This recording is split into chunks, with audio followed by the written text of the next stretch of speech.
What's up, guys? How's it going?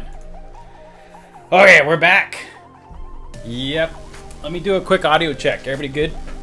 Let me know in the chat if the music is out of control or if I'm out of control. So how you been? It's been a whole week, and we're back. It's Tuesday. Well, I'm back. It's Tuesday.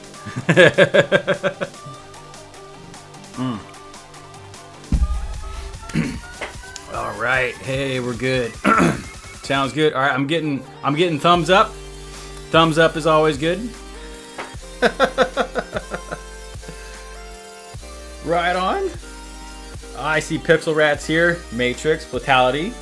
Nice to see you guys. Raspberries, eShirt Labs. There we go. It ain't a stream unless eShirt Labs is here. Go to clock. How are y'all doing? You having a good Tuesday? Or I guess it could be Wednesday for some of you. Depends. It depends on where you at. So big thanks to Niku for the concept art. That was pretty cool, the stuff he was painting. I don't know how he does that stuff. I've tried and I can't do it. I don't. That stuff's like magic. What's up, Oso? Yep. So last week we were kicking around ideas of what to do on the streams, and I wanted to make a guinea pig emblem, or not an emblem, but a guinea pig logo. And on the agenda is to do the 30 logos challenge, but I think we're going to start that next week because this morning I was feeling a little nostalgic, and I started digging up some of the old gaming emblems that I was playing around with for fun. I don't know if did any of you guys see that? There was a series called the Prestige series that I did a long time ago. Before I had a tablet, before I really, I was much more into making graphics in Photoshop than I was in Illustrator at the time. What's up, dogs from Brazil? Nice to see you. Fall design. How's it going? Oh, I see respect. Nice monkey. So, if anybody does anybody remember those? I'd be surprised. I was looking at the file names and it says they were 5 years old, but it was this series I did called the Prestige, and what it was is I was just kind of making up. For those of you that have played Call of Duty, you know what the Prestige is. So it's when you rank up a certain amount of levels and then you can restart it and go all over again, and that's a Prestige. So you had like, I don't know, what'd they have it at, like 10, 15? I think it was 10, right? So you could do it 10 times, and then the last one was the Master Prestige, I think it was. And so I got a wild hair one day to I thought I'd just kind of create my own just for fun and see what came of it. And so I did. And that's 5 years old now, and that was I was thinking about it this morning and started digging it up. So let me switch over to that screen. So it was that guy. If any of you remember that guy. It was just a little fun project, that was gaming related. It's not official in any way. It's just fan art type stuff. But yeah, this was playing around with the dodge and burn tool and like probably overkilling the dodge and burn tool, and then just making shapes. And it started with a quick little sketch on paper. Scan that sucker in, and then we colored it up and tried to make a little kind of emblem thing and tried to render it out. So I wanted to try and maybe do that again, but my tastes have changed over the past 5 years, and if you look at a lot of video game UI, there's been the style coming in where it's very much like single color, more icon style, flat type stuff, right? That's right, Eden. See, you remember. Anybody else remember it? If I can name what prestige it was, you made it for Do I Get a Brownie Point? Yeah, which one do you think this was for? There we go. Brexon knows.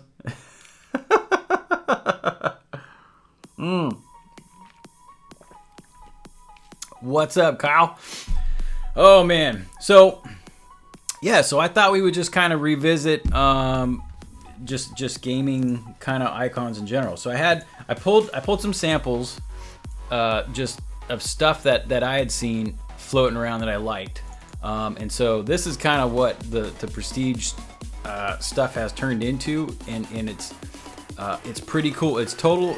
I'm not 100% sure, but I think they're all 3D rendered, and I don't know how to do that. So we're gonna just render it with our good old mouse and keyboard with Photoshop brushes and stuff. Right on, Matrix.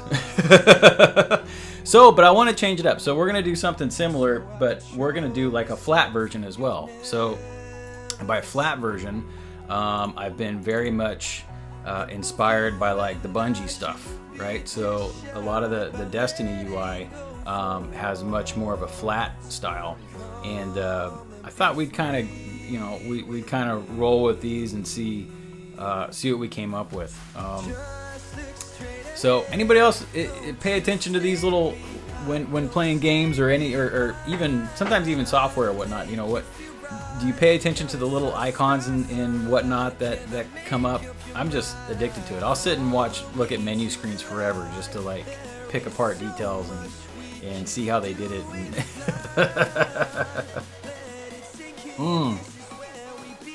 The 10 prestige, yeah, that was a fun one. I don't remember how many I did. I think I did maybe 15, and then we did a bunch for at the time it was on the Machinima channel. I can't talk. And I did one that was based on other YouTubers at the time, and that was a blast to do. So did a lot of that stuff. I got something stuck on my tooth. Oh yeah, ain't that great. So when it comes to Destiny stuff, a lot of these are all this stuff you find in the game somehow, and all of these are little logos. They're little logos or icons, and so it's good practice just to kind of play around and make this stuff. So I'd really, if you guys can, I'm gonna put up a sketch on Twitter here in a second. I drank that too fast. That you guys can kind of follow along, or if you want to start your own, that would be even better. So what you're looking at now, I think the guy's name that does all this stuff I think it's Joseph Cross, is one of the Bungie concept artists, and I follow a lot of his work. He does a lot of cool stuff. I think he did this one. I'm not 100% certain, but I think it's him, and those guys are super talented. I've always liked this Clovis Bray one. I thought that was a pretty cool logo type there, and like all of these are just so good. I mean, they're little standalone logos, right? And so we're gonna create something that isn't so much a logo, it's more an emblem. It's kind of like an elaborated logo, I guess, but it has a lot of the pieces in it that are like more like icons, like iconography. I can't talk. But I love this stuff, and when you look at it, this is just a screen grab of in-game, but it's all these little details that make all this stuff. All down this left-hand side are these little logos and icons. You even have, on this banner here. So there's definitely a demand for it, to design this stuff and really get down to like, taking shapes and simplifying them and making them cool and turning them into a user interface. Or it can be used in a user interface, I guess. So, and it's one of those things, when Travis and I are always talking about user experience, this is one of those things that is, it makes that experience all so much better. So we're gonna make an emblem kind of similar. We're gonna start with we're gonna make like a flat version. I always love this one. I think this is a poster you can get from them, but another Bungie one. All these shield shapes. Look, some of these look like coat of arms. It's very cool stuff. I'm always looking at this stuff for inspiration lately.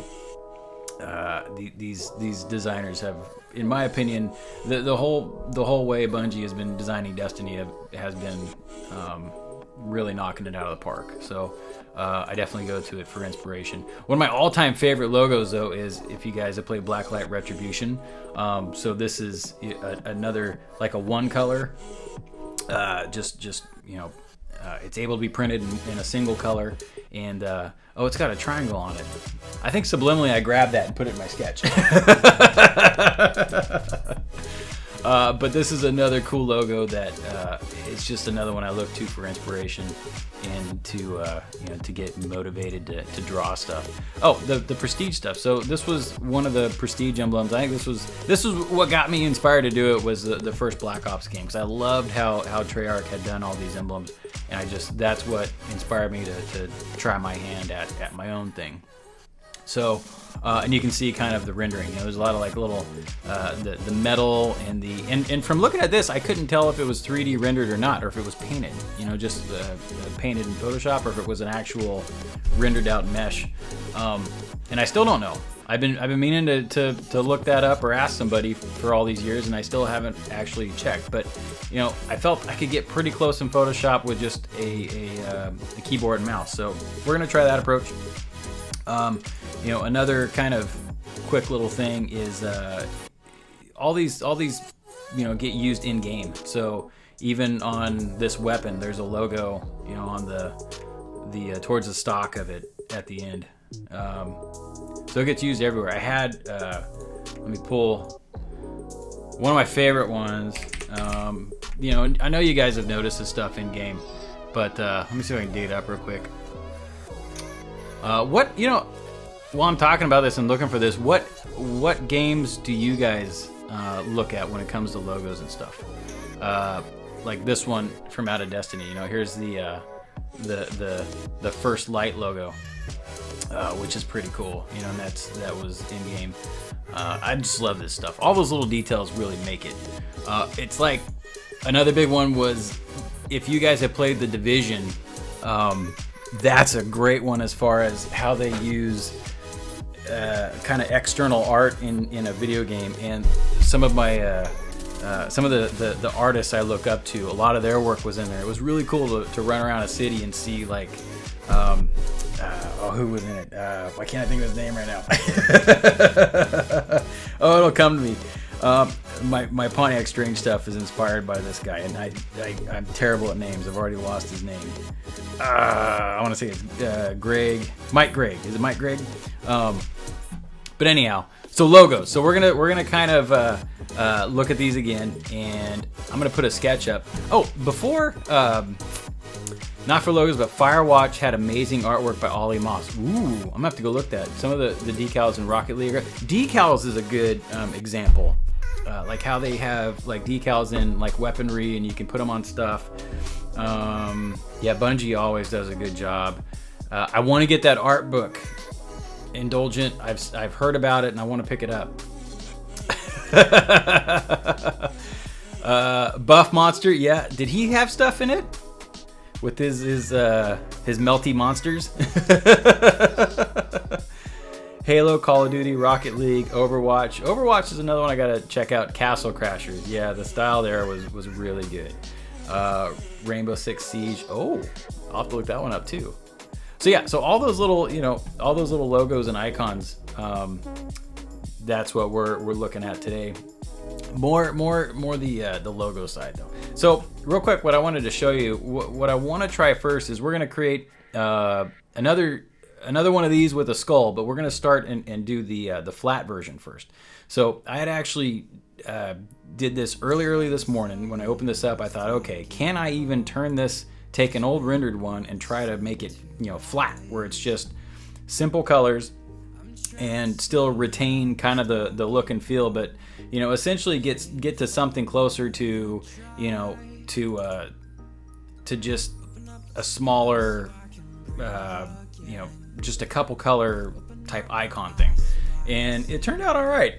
One thing I did notice though, and it has been a while since I touched this stuff, is that, you know, you got to think about how you do like shadows differently, especially when you get down to more simpler colors and whatnot. The way, like here, we have these little kind of sword things that are coming out from behind the skull head, but we use the burn tool to darken them up, and that works there. But when you're doing when you're trying to keep your colors down, you know, you got to do different things to emphasize shadows. And I didn't do the best job on this. It was more kind of experimenting. We'll see how close we get on the one we're going to do today. But before I had to jump off this thing, you know, the one shadow that did make sense was, you see how like this bottom kind of sword dagger thing comes out of the banner, and boy, this looks, now I look back at it, it looks really terrible to me. I wish I could go redo it all. I got to check out the Firewatch stuff, huh? Okay. Close color illustrations with so much detail, but such simple lines at the same time. I think it's the color that makes it so effective to give all the illustrations depth. That's cool. Yeah, Days. Yeah, you can build it in black and white first, and that helps you see shadows as well. So, like, one of the things I wanted to get after was, a lot of times when you're building, like, especially like mascot logos, you'll look at like line consistency or whatnot, where you're doing like say a stroke around the skull here to make you know, to peel it away from the background elements. But you know, if the border around the skull was the same thickness, right, you wouldn't get the depth so much of all of these elements. So like what I'm trying to say is, like, this, you know how let me ungroup this real quick. This little sword end down here, you know, the negative space here is what's making that shadow on it from the banner. So it's the banner shape is giving some depth on the sword by just simply making that negative space larger, right? So it's able to give a little bit more depth, like what we have here. Except this side isn't so dark. It needed. That's one of the things that I needed to, you know, I didn't look for way back when. But like, you know, around the skull in general, you know, you can get away with just darkening areas here with the rendered look. But when you're trying to get the simpler colors, you know, you really got to knock out those sections to keep kind of that flat, you know, style.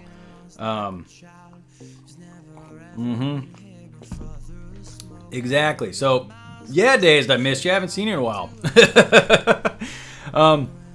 Yeah, and the reason for this is you can keep it retains the colors at any scale, right? So you can scale it up and down, and we can actually, we're not going to jump into it today, but a lot of these effects you can get in Illustrator, and you can render this same image in Illustrator for the most part. We did use some textures and whatnot, but like getting gradients and whatnot, that is all possible in Illustrator.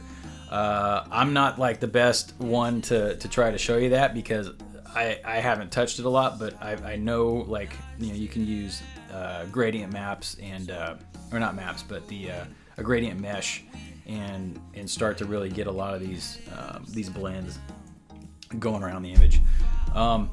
But we're gonna do ours in Photoshop, like how this one was done, and it'll be funny because, again, I haven't tried one of these in a bunch of years, so it might be a total crash and burn. But we'll see what happens. But in here, we're gonna also play the pen tool to make selections, and we're gonna use the dodge and burn tool, and we'll probably drop some textures in there to give it some life, you know, and give it some grit, and just see where we go. So the one I have, and I'm gonna post this up on Twitter right now. I posted this in the library, so let me get to my library. We have this one. We're gonna do another skull type thing, but this one has a little more of a, I'm gonna try to give it a little more of a, what do I want, clockwise? No. Kind of sci-fi feeling, right? So, image rotation. counterclockwise. I don't know which way a clock goes anymore. All right, so let me sharpen this up. Let's see, unsharp mask. Sharpen this up a bit. Okay, and let me get this rendered down. I'll post it on Twitter real quick. Let's go ahead and have a shot with a cell phone, so it's pretty. Now I'm looking at it. I should have looked at it earlier, but it's actually pretty rough. Here, let's do this. So, and this is it's the same one from here. So it just came out of a sketchbook, and yeah, there's some other doodads around it that we might integrate in there or find some use for it. So if you guys want to follow along, let me go ahead and image. Let's knock the image size down. It doesn't have to be that big. It's just a sketch. Let's do the width at 1200. Like this, and we can shave some space by cropping it.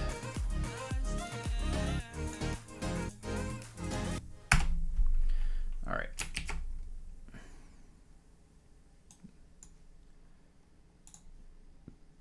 And let's save this as a JPEG.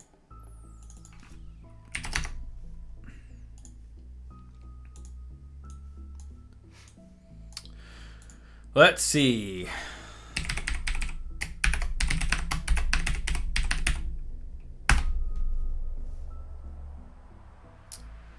All right, so the old Twitter. Sketch for tonight. If I can spell tonight. And then the $64 question, where did I save it?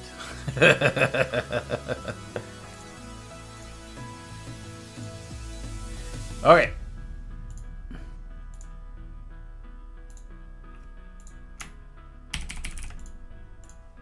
So it is a very rough sketch, and I'm posting it in case you guys want to follow along and try your hand at it. And we're gonna play around with the pen tool and see where it goes. And then another thing that I like to do is that if you guys, as you come up with what you're working on, or if you want to share other stuff you're working on, always send it to me on Twitter, and that is just at Evan Eckerd.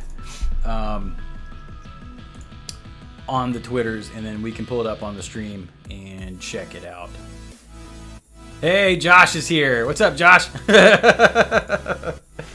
Josh is gonna jump in. That's cool. What's up, Swampy?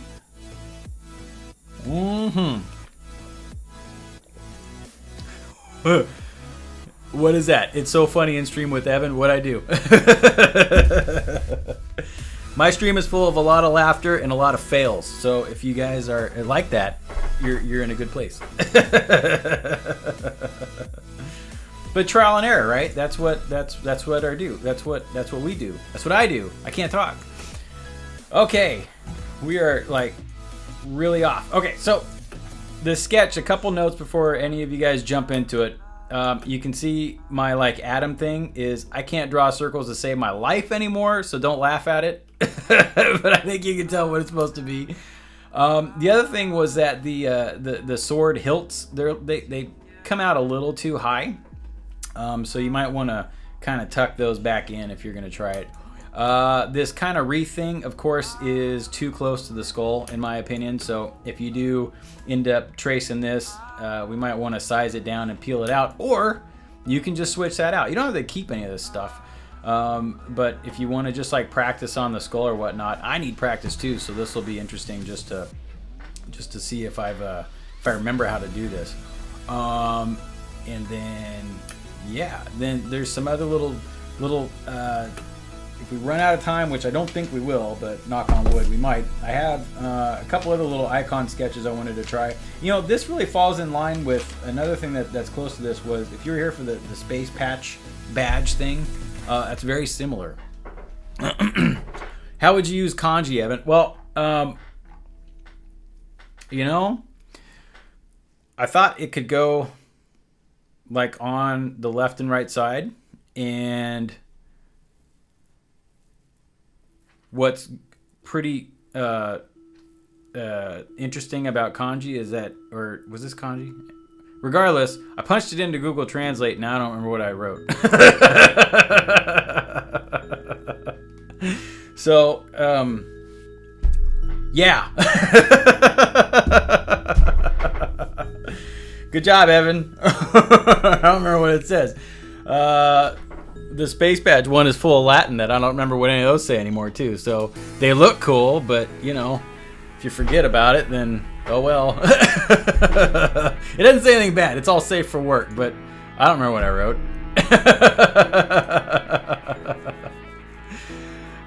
Save it for tomorrow for my coach journey. What's a coach journey? Later on. All right, got something to go to in a little while, and I got midterms this week. Oh, midterms. I don't miss those. That's the one thing I don't miss about school. All right. So I'm going to copy this, Control A, Control C, and we're going to jump right over into Illustrator and paste this sucker in. I'm going to save this before I forget about it because I don't want to lose it. And see what's even kind of cool is if I ever wanted to like screen print this thing, I can. And it won't cost me an arm and a leg because it's only got, well, if I turn all this back to just like white or a light blue, it's only, let's see, 1, 2, 3, maybe 4 colors. So yeah, I won't break the bank. So let's make a new document. And I don't know how I got this preset of 1280 by 1280 pixels for Illustrator. And if you guys haven't used the presets yet in the latest version of Illustrator, it's pretty cool. It saves me a lot of time. So at first I was looking at the screen going, why would I need this stuff? But then lately, it's pretty cool that I can just jump back to, oh, I was making icons, so I need to jump back to this one, or, you know, any of these that were, that I used most recently, because I end up using them a lot, especially this 1280 by 1280, because I like to work with squares. I don't know why, but who knows? Do you guys like to work in landscape or portrait or squares?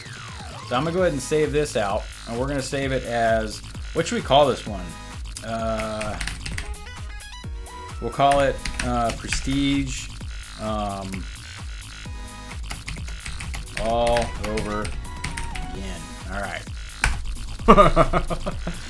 Okay. So the other thing I like to do is Control R to turn on your rulers, because then you can start dragging guides out, and life becomes so much easier. Yeah, presets are super helpful. All right, so I'm gonna drag out a couple guides, and then let's see, do I have these unlocked? So what I also like to do is, yeah, they're already unlocked. So I like to unlock guides, and then I can use, if you watched any streams before with me playing around with Illustrator, trying not to break anything, the Align tablet or tab is like man's best friend when it comes to Illustrator. So I can quickly just align these suckers to the middle of the canvas if you have Align to artboard turned on. I always call it canvas. I don't know. I think it used to be called canvas like back in the day, right? Oregon square, yep. Landscape all day, nice. Well, yeah. If you're doing like a lot of like wallpapers and stuff, then landscape's the way to go. Art classes, no midterm. You're taking a 6-hour bus coach ride to London. Where do you have to wait? Where do you leave from that it takes 6 hours to get to London?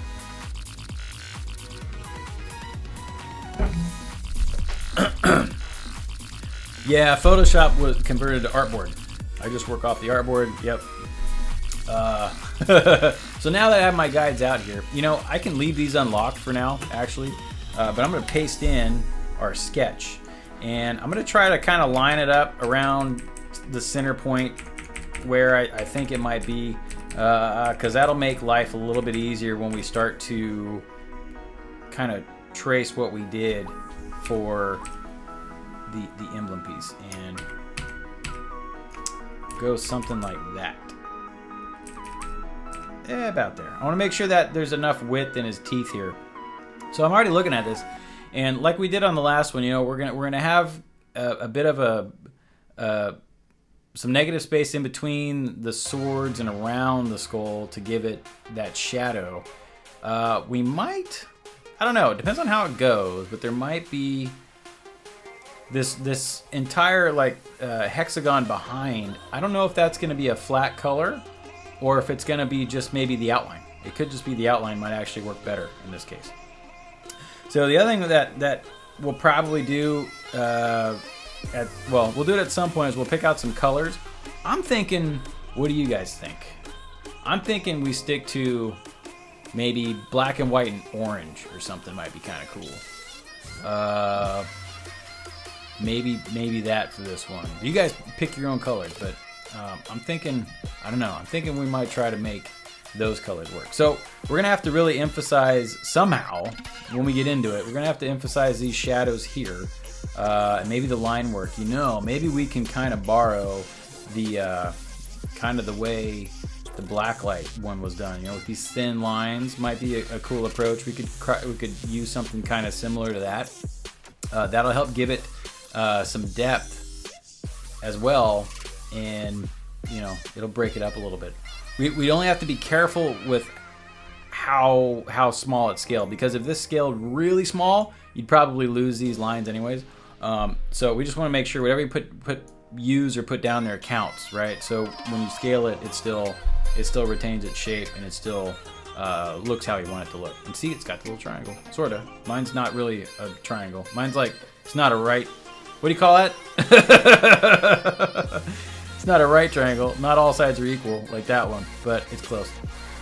All right, so we're going to knock the transparency down on this one, and we'll just jump to the transparency tab. And my guinea pig is destroying his house. What are you doing back there? He's got an antisocial. He turns his house around in a corner and like hides the doorway so no one can see him. I don't know what he's doing. So let's turn the transparency down.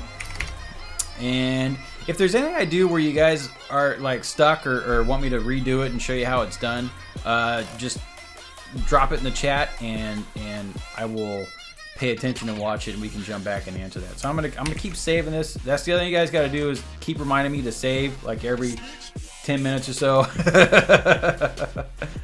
All right, so we've got our base sketch in. Yeah, I'll be live until 7. It's going good, Neil. Thanks for asking. How are you doing? BTTV, you can uptime. I don't know what that is, but it sounds cool.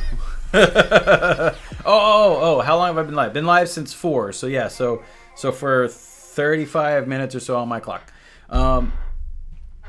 Artboard layers, yeah, artboards make all the difference. I'm just glad to have plugs on bus so I can keep my laptop charged on the way there. Oh, so you can work on this if you got the software in, you can just ride and design, huh? That'd be cool. All right, so we've got our skull here. Did real quick in the chat, who is going to try this out? If you're going to try this out, if you have downloaded the sketch off Twitter, or if you're making your own, let me know, because I want to check it out. Make sure you come to here and post it so I can see it, and post it at Evan Eckert. If you post it at Creative Grenade, I can't see it. So here, don't use Illustrator and don't use these tools. Okay, well, Illustrator. Let me tell you, I started solely in Photoshop for years and years and years, only in Photoshop, and I would only jump into Illustrator if I was trying to do print work. Like we do a lot of, we didn't use like the heavy print studios. Like, what was the one back in the day before like InDesign and whatnot? There was one that was it might still be. It was it kind of had it monopolized, and it had like press checks and whatnot in it. Oh, somebody's got to remember what that was called. There was a print software that we used to use, but that one was a little overkill, so we would use Illustrator at the time to just go in and put together like 8x10 ads for magazines and whatnot. But you know, all the photography side was done in Photoshop, so we do all the editing in Photoshop, and then just place the image in Illustrator and then lay the type over, right? So for years, that's about as far as I got in Illustrator. And Quark, that's it. Yes, I remember Quark. Josh is rocking it out. Josh, you're gonna show me up. I know it. Josh is gonna share it. Watch, we're all gonna go, okay, we quit. because Josh will knock it out of the park. So, and Josh is squishy. So everybody say squishy. Don't make us look that bad. I'm kidding. So back to my point about using Illustrator. When I started to finally get into Illustrator and do more like logos and icons and stuff, I realized how hand in hand Photoshop and Illustrator goes. And really in the industry, if you want to do anything that's design or web design related, you got to know both. You have to know both. So if you've never tried Illustrator, now is a great time to download the beta, or not the beta, download the trial and give it a try. I know it might be kind of daunting at first because it doesn't work so much like Photoshop. Well, I said that wrong. Oh, it works very much like Photoshop, but there's enough of it where you're gonna go, why does this do this, right? So, but you'll figure it out real quick. And once you do, it's like light bulbs going off, like, holy cow, I can use this in everything now. So, so that's why we're gonna start this here, because if you watched, if you saw the video for this one, like I did all these shapes with the polygon lasso tool, right? Well, we can do that with the pen tool here, and then we save all that vector information and it becomes an object that we can scale to any size now, right? So we're gonna go back to like the old school ways when we jump into the Photoshop side, but we can start out and get something like a base that we can start with that, watch this, boom, scale this sucker all the way up, and look, there's no blurring, no fuzziness, you know, giant artwork. Or vice versa. We can go, right? And it doesn't lose any of its clarity. So yeah, so if you haven't used Illustrator and you've been thinking about it, or like, you know, you got to get into it. If anything, even like the little, like let me show you the, like it's gotten so hand in hand for me now that even when I did the little promo graphic, this guy, this text, even though Windows is rendering it bad, and the I can't figure out how to get rid of this picture viewer. I don't like it. Of course, this emblem here, this element, the headline, this headline text is. It's a smart object brought in from Illustrator. So I did this real quick in Illustrator because it was just quicker, and then I could scale it up and down in here any size I want and not have to go and worry about the type tool, right? So it's just quicker. Like you can still use vector information in Photoshop, but it's honestly just quicker just to open an artboard in Illustrator, get your type the way you want, copy it, and then paste it into the Photoshop document. If you don't, you know, if you're not intending on editing the type in Photoshop. And then vice versa. If you need to edit the type, you double click it, it opens right back up in Illustrator. You change it up, hit save, and it, you know, updates in Photoshop. So it works so hand in hand, and then I have all those vector qualities at my fingertips that I can just scale this thing up and down however I want to do it. Now, the image on the right, this guy, you know, I can only scale it up so far because it's all pixel dimensions, right? So this is the largest scale I have it, right? And I did it at a screen resolution, which was, I shot myself in the foot and shouldn't have done this, but that was 5 years ago. So I can never even print this guy without having to redo the whole thing because I did it at a scale that is way too low, right? You can't print 72 DPI. Not have it look good, at least. So that's another big plus to dive into Illustrator and get accustomed to it, get used to it, and it's so much fun. Believe me, it's a ton of fun once you get playing around with it. So we're gonna get started here, and the pen tool is great for adding tattoos onto bodies in Photoshop. Brexon, did you have something you wanted to post? Oh, you didn't post a link. Did you have like a period too close to 2 words and it thought it was a link? Oh, that's right. Okay.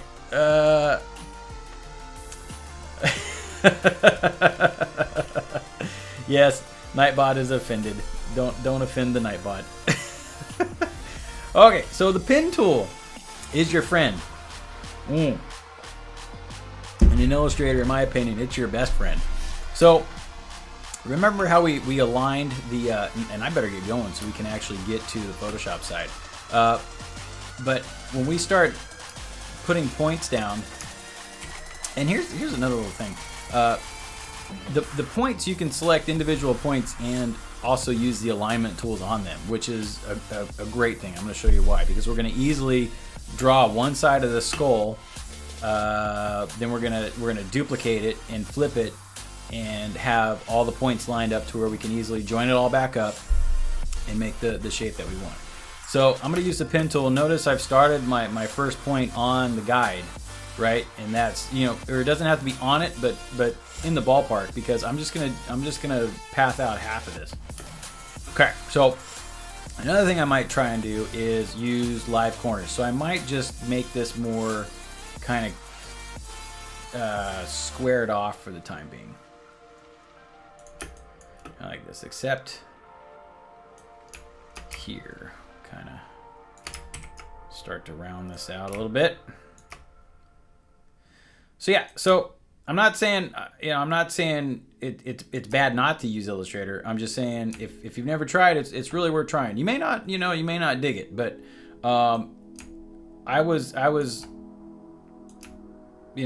kind of fighting it at first, and then I finally gave in because I realized I needed to make logos better.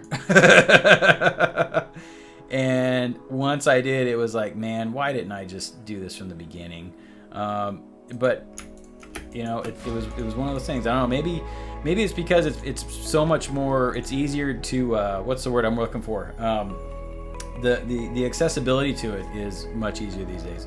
Back when I first started Photoshop, you could only really buy like one, right? And it was quite expensive at the time. So I just had Photoshop. I didn't have the other pieces of software.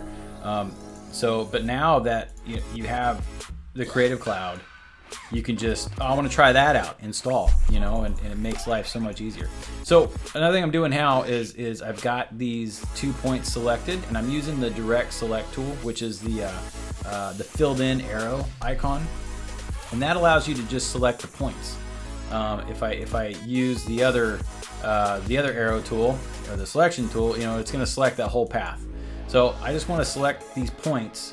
And then once you select points, you'll see these little circles show up, these little ellipses, dots things, and these are live corners. So now if I want to slightly round those hard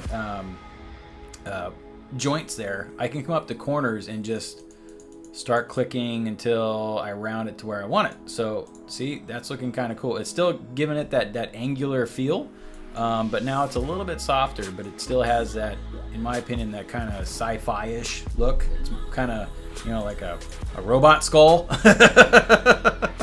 So that's kind of what we're going for here. And we'll just use some of these corners. We might keep them just kind of sharp, but most of them we're going to round out. So see how quick that was? We've already got just this side done. So because we want to, we're going to eventually copy this and duplicate it and flip it.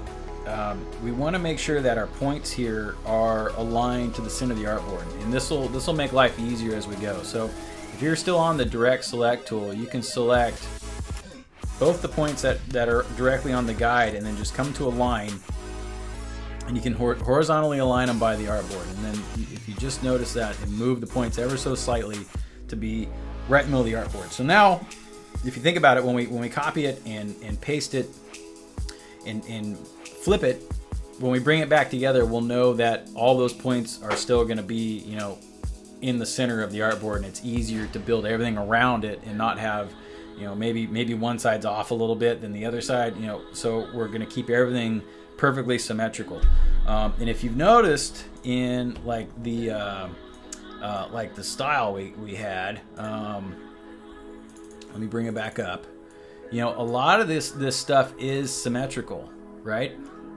So even though like this icon has the kind of the grungy look on the left side.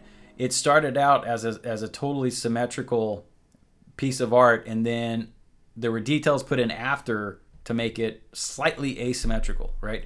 You'll notice a lot of stuff is built like that. So this one, let me get back to the Call of Duty one if it wants to open. Oh, it's already open. Or it's not open. Where'd it go? Well, even here, like symmetrical. This is actually symmetrical. It's just turned, right? This icon. This wolf is symmetrical. This is symmetrical. You know, a lot of this stuff is based on symmetry. So what we're doing here is just like shortcuts to keep that. If you want to keep that, you don't have to keep it, but that's what we're up to. Oh, and it did open. And this is also symmetrical. You know, the lighting is giving it a little bit of the asymmetry because of just where the highlights and shadows are falling, but the whole piece is symmetrical, right? So that's the style we're going for, and it looks like I opened it up a few times. But you don't have to do it symmetric. You don't have to make it symmetrical, but if you want to, like the little rabbit symmetrical. Boop. This thing, right? This. So, you know, all I'm showing you is tricks to keep it, you know, to keep that symmetry if that's something you're shooting for. Okay, so let's play around with this skull some more and see if we can make it look pretty cool. I'm going to start to draw in this eyeball or the eye socket and kind of figure out as I go. I haven't given this a whole lot of thought of how we're going to do like the shadows and whatnot. But I'm thinking, so we're going to keep in mind that we're going to render this thing out as well, right? So I'm just trying to think of when we drag it into Photoshop and render it, how do we want it to look? Because a lot of this line work is going to be gone. It's going to be replaced by, you know, shaded elements, right? So, you know, I'm trying to keep that in the back of my mind. See how, even though, let me zoom in, you know, on the sketch, you know, we have kind of this geometric shape around the eye socket. You know, we're going to try to achieve that in just a one color here. But when we render it in Photoshop, you know, that line work, we're not going to need it. Well, it's not going to be part of this. It might be used as kind of the sketch part, but we'll go in and just select that area and just shade it. If that makes any sense whatsoever, because I'm terrible at explaining things. But anyways, let's at least get the skull done so we can render it. I want to see if I even still have it in me to use the dodge and burn tool, since I haven't touched them in a whole long time. So yeah, so here,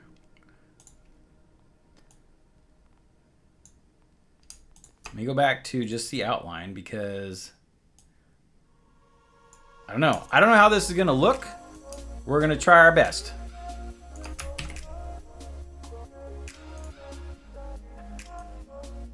Like I said, might be total crash and burn, but we will see. So I'm gonna go ahead and kind of pull those together. It's a different style that we've done on stream before. I don't think we've done anything like this yet. Have we? Anybody remember?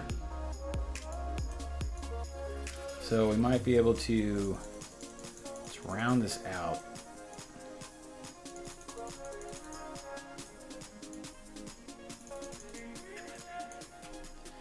And I'm looking at it. We're gonna kind of experiment for a hair and see if this is even gonna jive, because we need these lines to be pretty thick.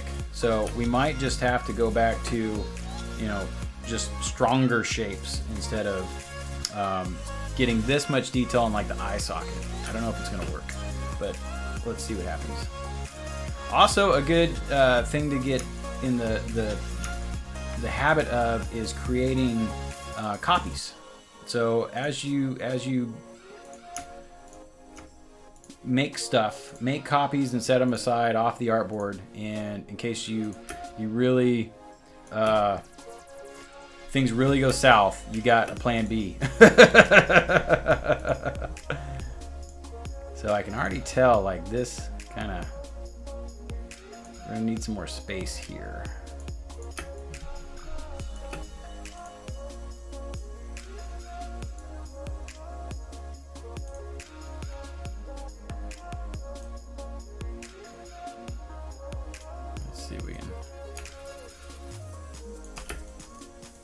add in some shapes here. So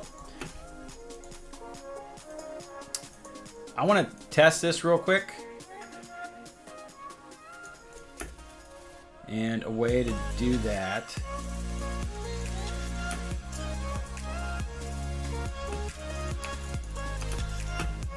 let's see if this is even gonna start, if it's gonna work. So I'm gonna go ahead and copy what I have. We're gonna test this. Control C, Control F, the letter O to switch to the mirror reflection type tool, and then we're gonna drag it over. Okay.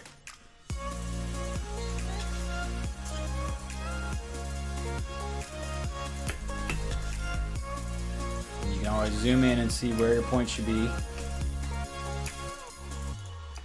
How you do that in a Muse Muse as a tool, just how you do it in code. Oh, you're talking about Muse. Okay.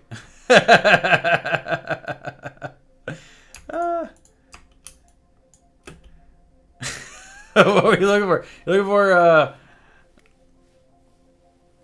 or use version control.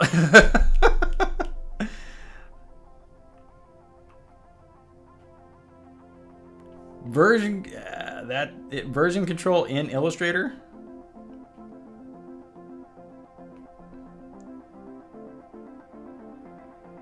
Sorry, I'm catching up on the chat. Okay, it looks like you got into a web development conversation. Adobe Muse, I seriously need an expert to help me with e-commerce site and have searched everywhere. Another. Okay, so yeah.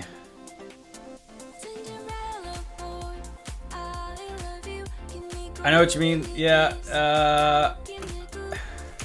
What would even exist for a version control for Illustrator? I guess you could use, I mean, you could just use like a subversion type thing, right? But you wouldn't have like previews and stuff. So you wouldn't know.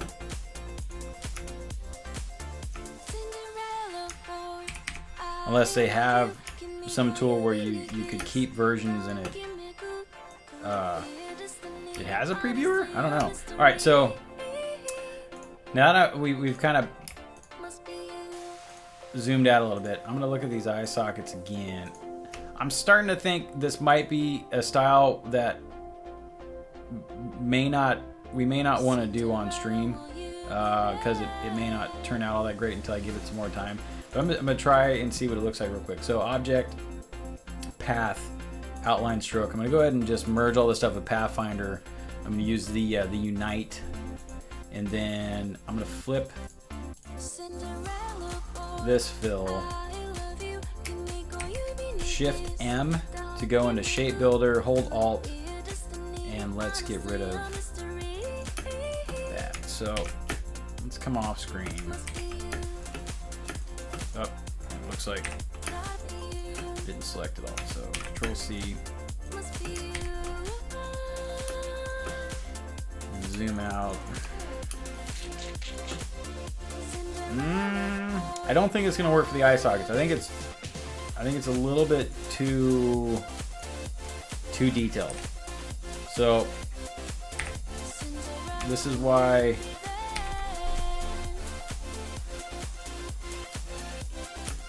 we save copies. All right, so ungroup this, get rid of this side. So we're gonna just draw out this eye socket a little more. I think that's what I'm more comfortable with, and we'll do it that way. If you guys are working on this and you're posting work in progress anywhere, let me know. Let me know in the chat so I can go check it out and pull it up on screen if you want, and see how it's going. All right, so we have kind of this shape.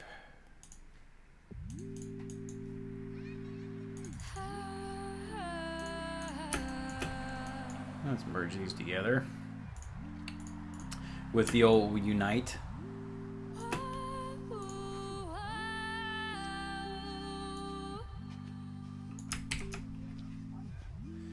Your other best friend is Control Z. The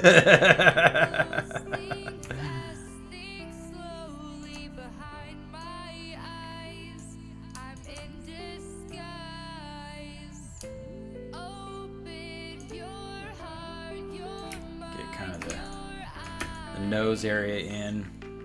All right, so, and then here we're gonna knock this section out a little bit.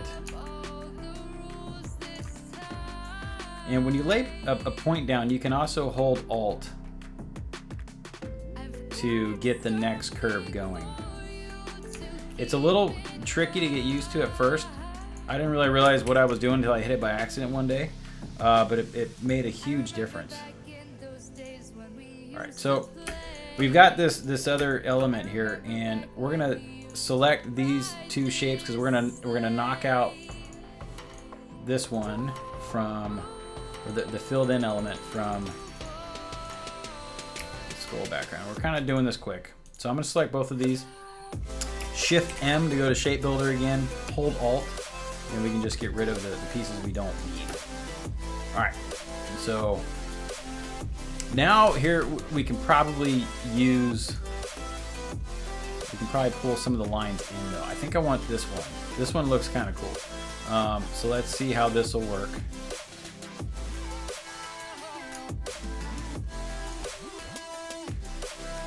So maybe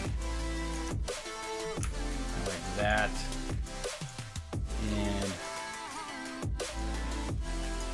we'll bring that up. So we're just kind of, we're uh-oh.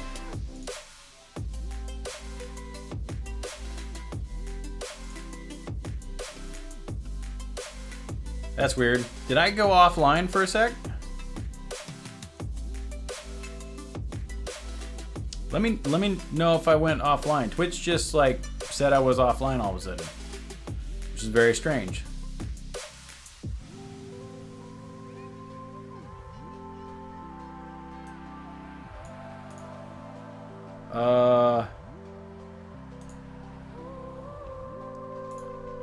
That was really weird. Yeah, the software is, like the streaming software is going like nothing happened. That was very strange. I never had that happen before. Cross your toes, it doesn't happen again. That was really bizarre.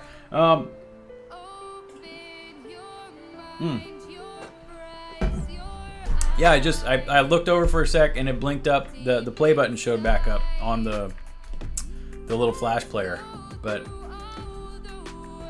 my OBS is still going. Cross them. Very odd. All right. Let's hope it doesn't happen again. I kind of want to have. I don't know if this is gonna. That might be too close. Okay, we do need the triangle, right? So let's go ahead and get the triangle in,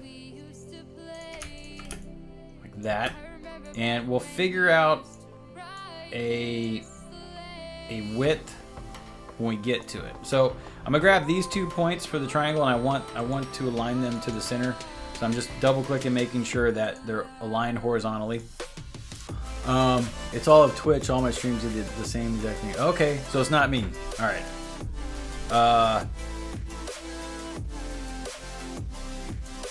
Cool. Is it Kawanji or Kawangi? I'm notorious for butchering usernames. I can't even talk.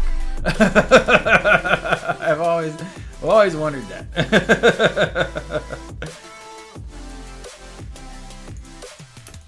I hate to say it. I think I got it from my dad.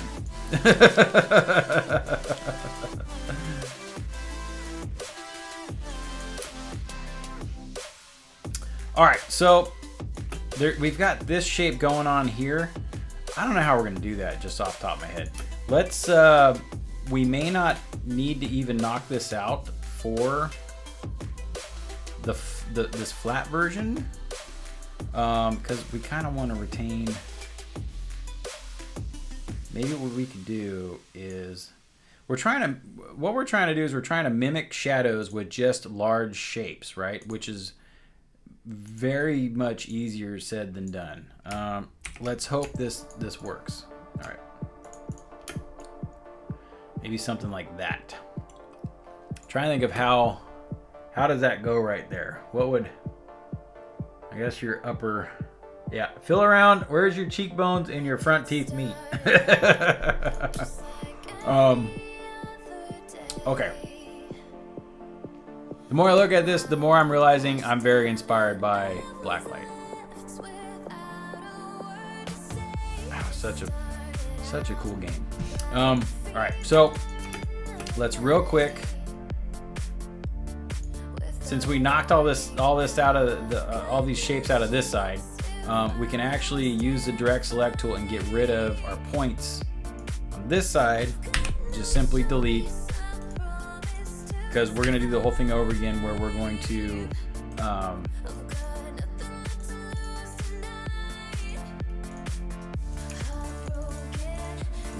copy and paste and duplicate. All right, so let's do it. Ready? Select all, Control C, Control F, press the letter O. You'll see your crosshair, your cursor change the crosshairs. Hold Shift and drag left for this one. All right. And let's see how we're looking here. I think that's looking pretty cool. One thing I'm noticing though is that we're gonna have to do the teeth real quick. Square jaw lines and firm handshakes. Right on. Yeah. If stream's down, refresh for it to come back up. It looks like people got kicked off, unfortunately. So I'm gonna check the old Twitter again. Remember to go to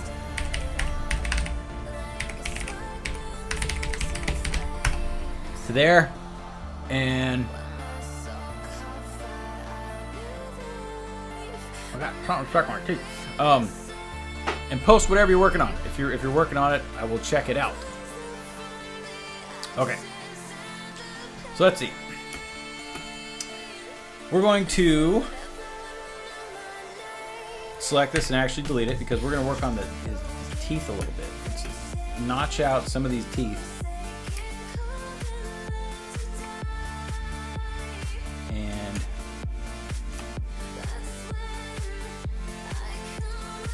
break that up some.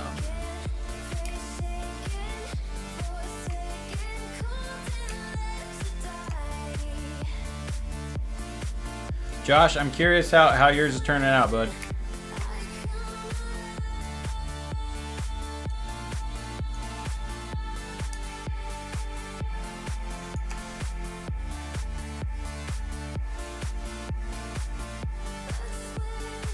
Okay, there we go. So now we should be able to select this. Well, let's make sure all these widths are somewhat consistent. There we go. Should be able to select these. Shift M. And no, we've got to. I think this has to be a whole shape first. I might be doing this wrong. Okay, so we're gonna keep these here.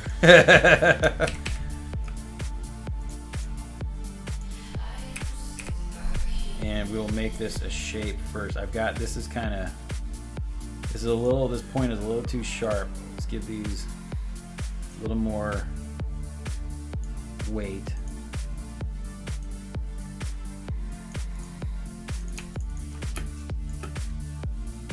Oh, almost finished the line work. Going to be the fastest paint ever. All right, so we got some teeth in. Let's go ahead and do that. So Control C, Control F, the letter O. Let's flip this.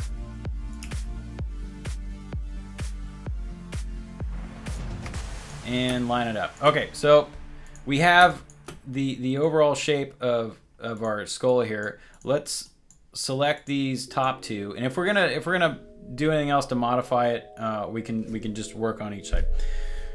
Use the direct select tool, and we're gonna start joining these points together. So if you select these top 2 points, one shortcut to get into the habit of is simply Control. I already forgot. Control Alt J. All right, this is averaging. So what this is going to do is going to take both those points and it's going to put them. It's going to average where they're at and essentially put them right on top of each other. And we have it set to both axes. So it's going to take them, and if there's any distance in between them, it's going to put them right on top of each other. This is very important because when we join them, instead of there being a gap between 2 points, it'll just turn them into a single point. Let me show you what I mean real quick. So averaging comes in handy when you're doing this. So let's say we have. Okay, watch this. Let's use a circle. All right, circle has 4 points. Let's get rid of this side. All right. So say we want to rejoin. Well, we want to join these 2 points. We're not gonna be able to make a circle again, but if we just press Control J to join, see how it just added another path to join those 2? Okay. So say we don't want a path added. We want those 2 points to be right on top of each other now. So if we Control Z from there, select those 2 points, Control Alt J, let's average where they're at, and it should find a middle ground, but it's gonna pull the curves with it, right? So if we hit OK, it does that. Okay, see how there's a difference there? Now if we Control J, it's 1 point. It's not 2 points. There's no path in between them. It is a single point. Right? So that's actually kind of a cool shape. Let's keep that. We might use that later. So that's why you want to bring up averaging before you merge some of these. So like the triangle, just in case if there's no space in between them, Control Alt J to average, make sure it's set to both, hit OK, then hit Control J, and it has joined them, right? And we're going to do that with all the points that are on this middle guide here. And then the last one down here. All right, so now we should be able to fill this, and we're going to fill it with white for now. Object, arrange, send to back. And we're starting to get a sense of our skull here. I think I want to round these corners.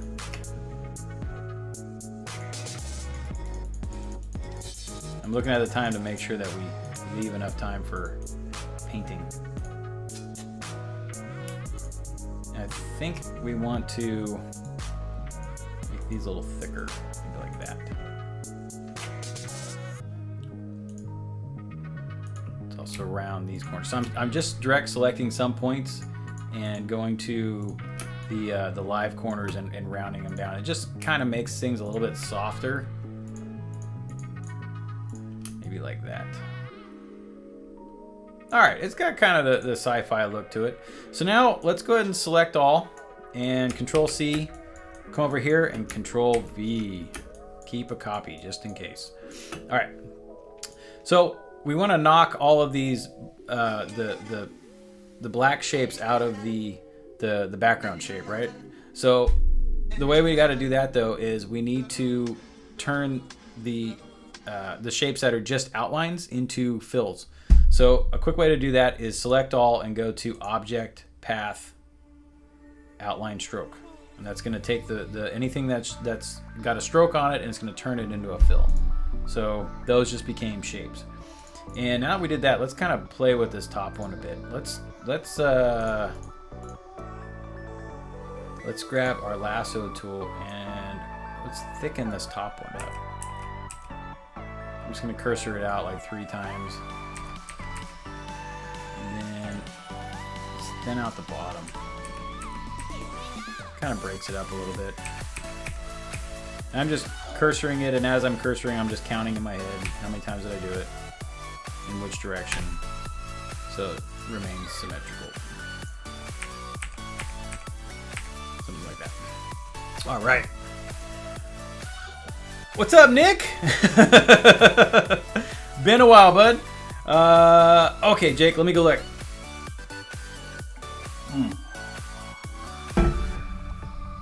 Let's go check it out. Oh, wow. All right, wait, Jake, where are you?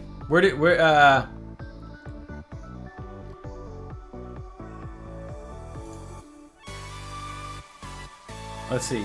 I'm not seeing it. I'm seeing Josh's, and you guys are gonna be like, man, Josh is jumping into painting though.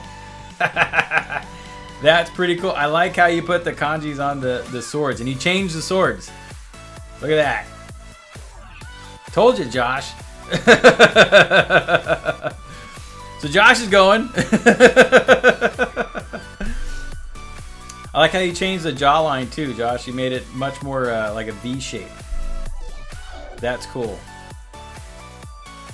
And you've got, it looks like, is it gonna be like wiring inside? Man, I love this style. That's gonna look cool. So Josh is bypassing the Illustrator. Ooh, there we go. I like how you emphasize the shadows there. That looks really cool. That's a good job. So Ben, very cool.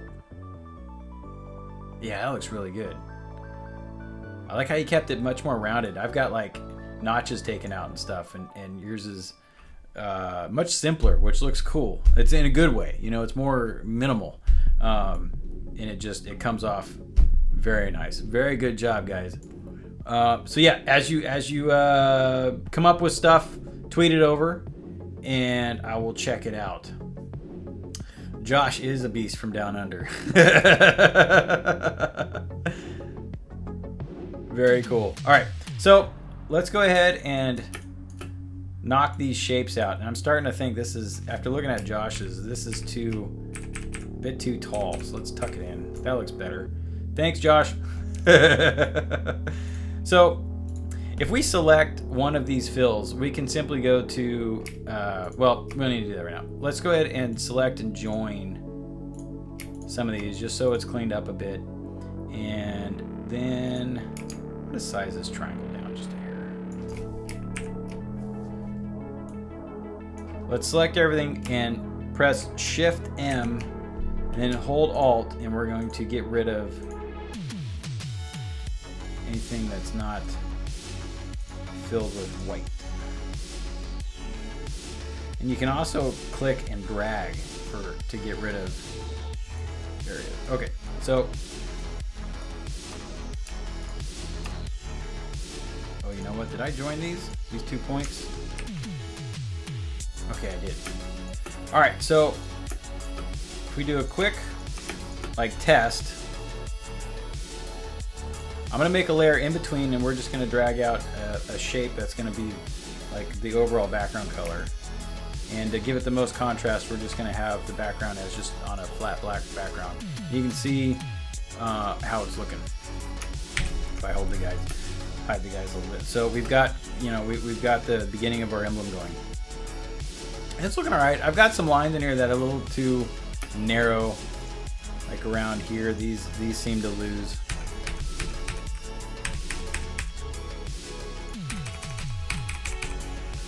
That. So when you get lines that are just too tight, you know, it just doesn't it doesn't seem to work very well when it's on a smaller scale. So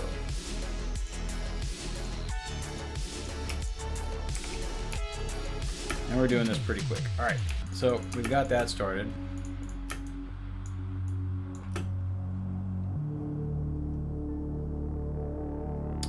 There we go. Okay, so we're using the background as the negative space, right?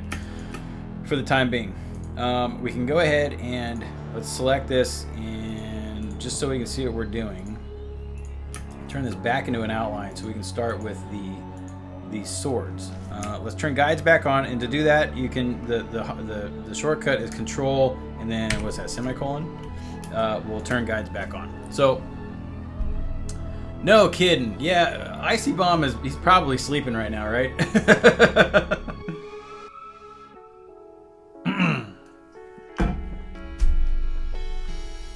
Ooh, low poly would be cool. What did you do to raise the jaw so quickly? Okay, so what I did there was I used the direct select tool, right? So that's the one with the filled arrow, and then I simply just selected the pixels or the points I wanted to move, not pixels, points, and I just selected the points, and then just cursored them. You know, you can use your mouse and drag it up and down, but I just use the arrow keys, like that, and just kind of dropped it into place. And as long as you don't move it like a huge distance, it should retain, your curve should still look pretty decent if you do that. Yep.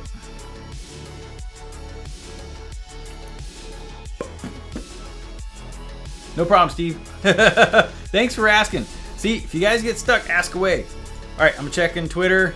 Nothing yet. All right, let's keep going, keep motoring. Let's see. Okay, these swords. We can also use the same kind of symmetrical approach on the sword. So let's just quickly draw out one of the blades, one of the sides of the blades. And I think I only want it to go to like here, right? Because I feel like the handles are too tall. Okay, now we've got one of these guys. We can simply drag it off canvas, and we'll just rotate it until we get to a you know, to where we want it. All right, and then we can do the same process. We can grab the inside points and align them to the center of the artboard if we want to. So I got to figure out how we want to do this. So do we want just outlines? Or do we want full shapes like how we did here? I think we want full shapes, but I think what I want to do is I'm going to lock this, Control, number 2, and holding Shift, I'm going to go over it again and make sure that it's that the lines are horizontal and vertical. See, you can tell there's a little bit off there. Okay, so that's the shape I want to use. So I can go to Object and I can unlock what I've locked, and we're just going to delete that. All right, but now we have like the overall height, or the length of the sword that we want to use. I think what I want to do is to line those points, and then let's use our process again. Control C, Control F, the letter O, hold Shift and drag left. And then we should have our sword shape. All right, so again, let's average. Control Alt J, and then finally Control J after we select our points. I can tell these points are off, right? So let's move this whole thing over. And watch it average. Control Alt J averages them, and then Control J, and it turns them into a single point. All right. So actually, the other end here, we don't need. There's kind of an extra point here. Let's just go ahead and get rid of that point. So you can go to Delete Anchor Tool, or if you're on the Pen tool, I think you can just hit the dash and get rid of that. I think if you hit plus, it goes to add. Right, and then Pen tool, let's try that out. Pen tool is just the letter P. Back to pen. All right. So let's see. Let's draw another line right down the middle. We're going to give that, let's hide our guide so we can see what we're doing here.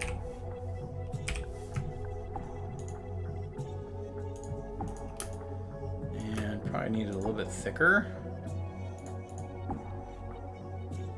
Probably around an 8.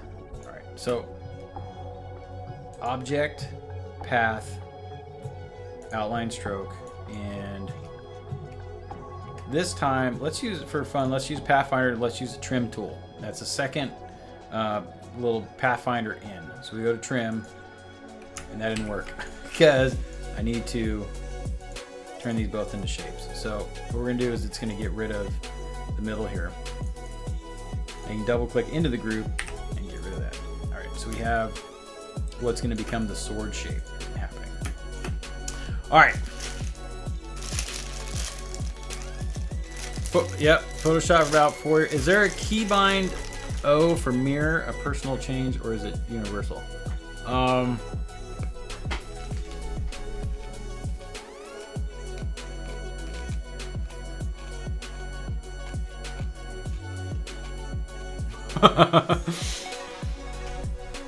What's the Twitter and what am I sending?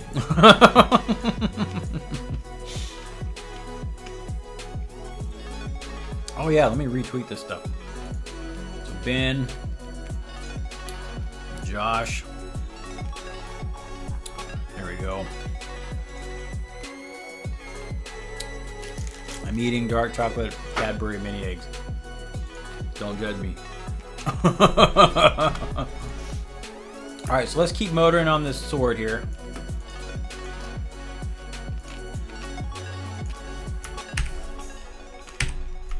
Pull my guys back up. And how am I going to do it?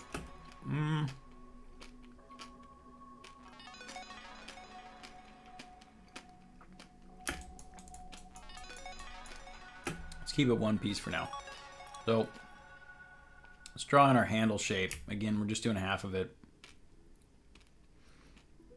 I think I want to keep it kind of narrow.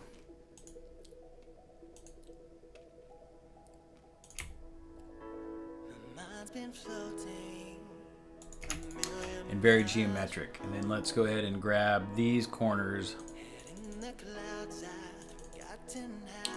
Give them some curve.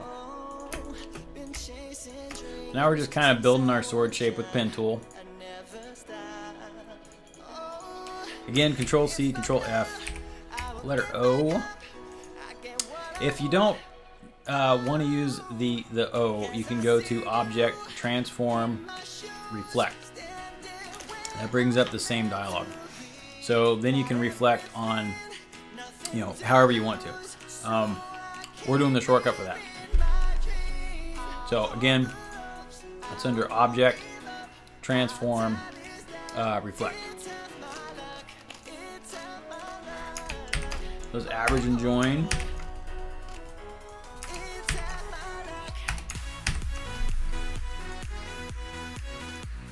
And then we can use the pen tool to just get rid of the shapes we don't need. There we go.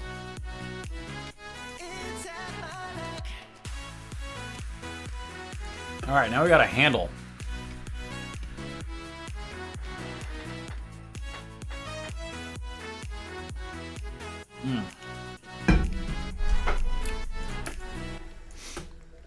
Let's see.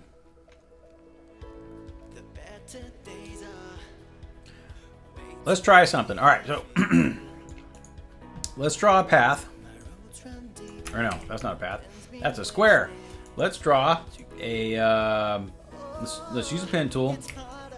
And we're just going to draw a line. Let's see if this works at any angle. I don't remember if this will work or not. All right, so let's bump up the width and make it like that. See, is this gonna work?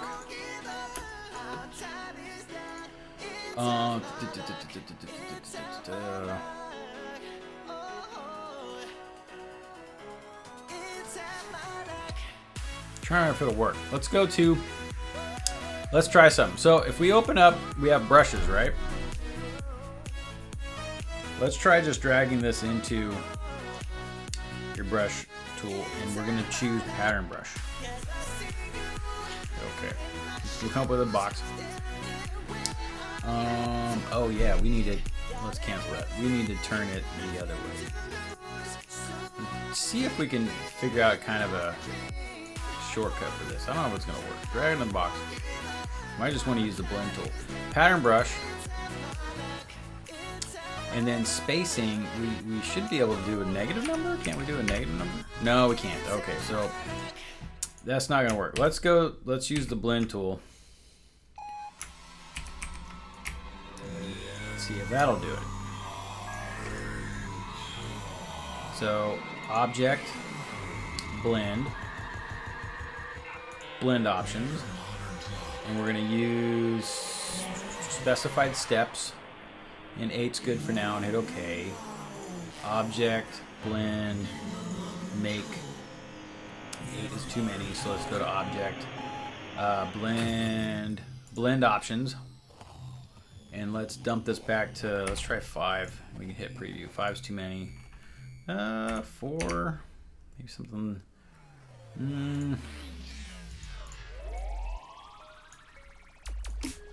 Might need to do more.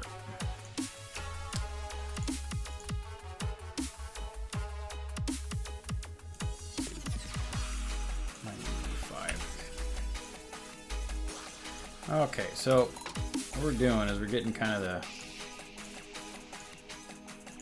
handle shape, and I don't think it narrows that crazy, so let's size that up a little bit.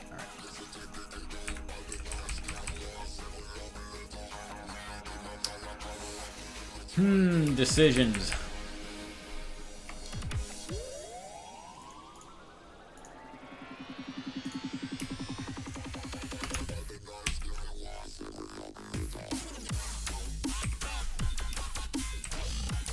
Yep.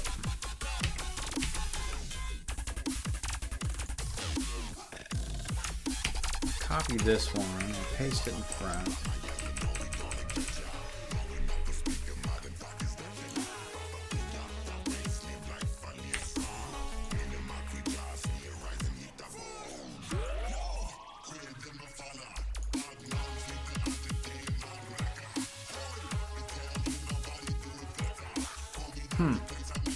That's kind of cool, but we don't want to do that.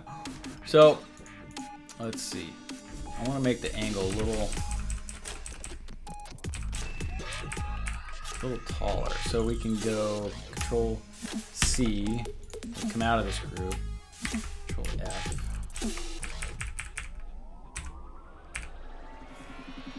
Let's go back to the pen tool by pressing the letter P. I'm going to add a point. Let's press the subtract key and get rid of a point. I don't know if that's going to work.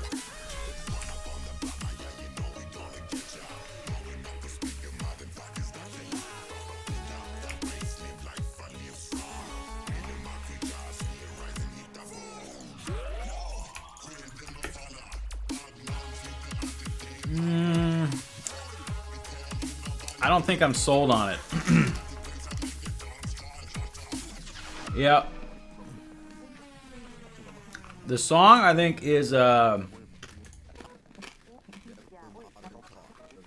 Never Modern Talk. It's 99 Lives playlist. Is it getting demonic? I can't really hear it.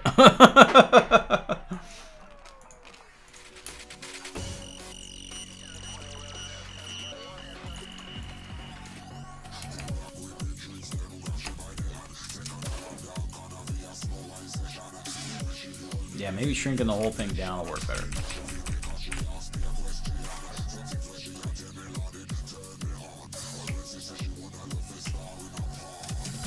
And let's... The beauty about the blend tool is that you can keep going back and changing the options on it. Maybe we bump this to 6.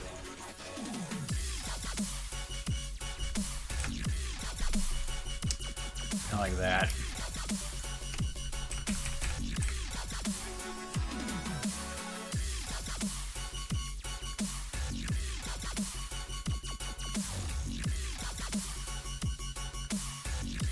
And the end of it. Let's see, I feel like we want to keep it pretty narrow. I don't want it to, we don't want it breaking out of the emblem all that much. I think I had just like a diamond shape, didn't I? Yeah, the diamond shape was kind of long.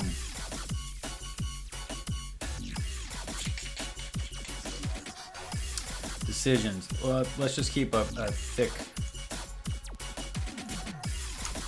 kind of diamond shape for now.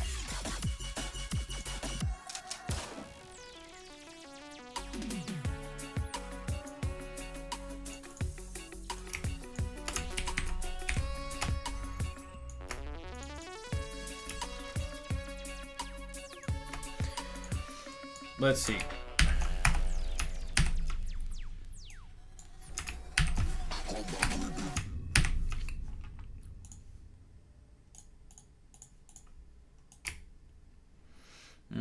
I'm not feeling it, but for lack of time, we're gonna leave it.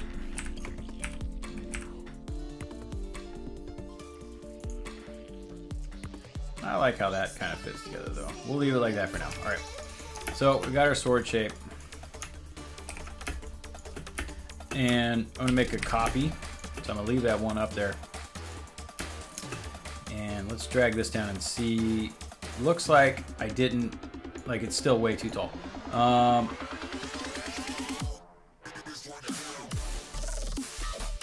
The handle is just overboard. So let's click into here. And this whole piece is gonna have to shrink down.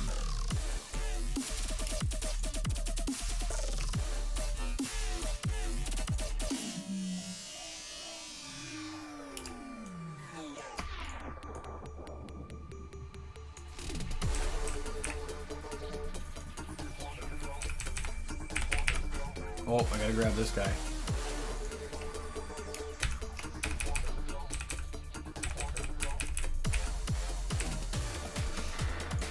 So it's not looking like super cool, but I think we're gonna have to just stick with it for now. I want to come back and redo this whole part.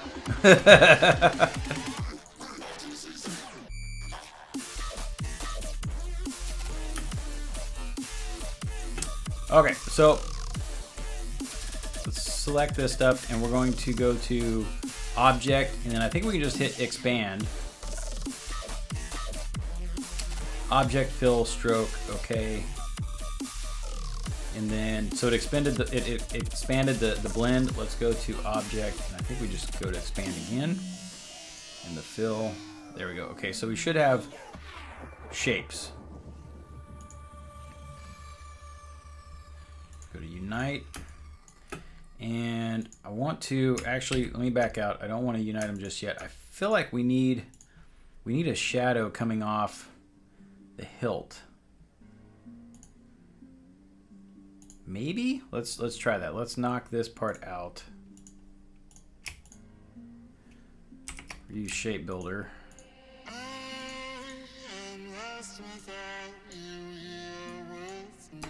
Okay, maybe like that.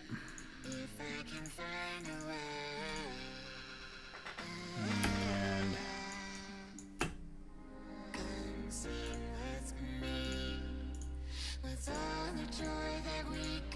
so object, arrange, send to back.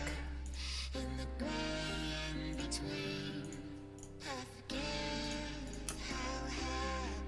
that. So see how we're just trying to, we're trying to give it like a, look like there's a shadow fall off from the handle, right? So if the light source was coming straight down, the handle would cast a shadow on the blade. So that's what we're doing there. So let's see. Let's go ahead and we're going to duplicate this. I'm going to unite it all together. Control C, Control F, O, and let's copy it.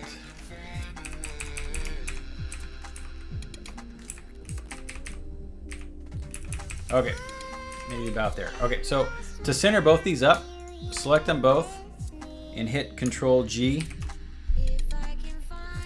Did you want a glow stick? I don't know anything about swords, so I just, you know. Oh, nice. All right, Jake, have a good one. So if we select both of these, and we hit Control G, it grouped them. Now we can align that whole group. So we can horizontally align, and it'll find the center point for us. All right, so our skull, object, arrange, bring to front, and let's create a path around it to pull it away from the sword. So object, path, offset path, and let's preview it.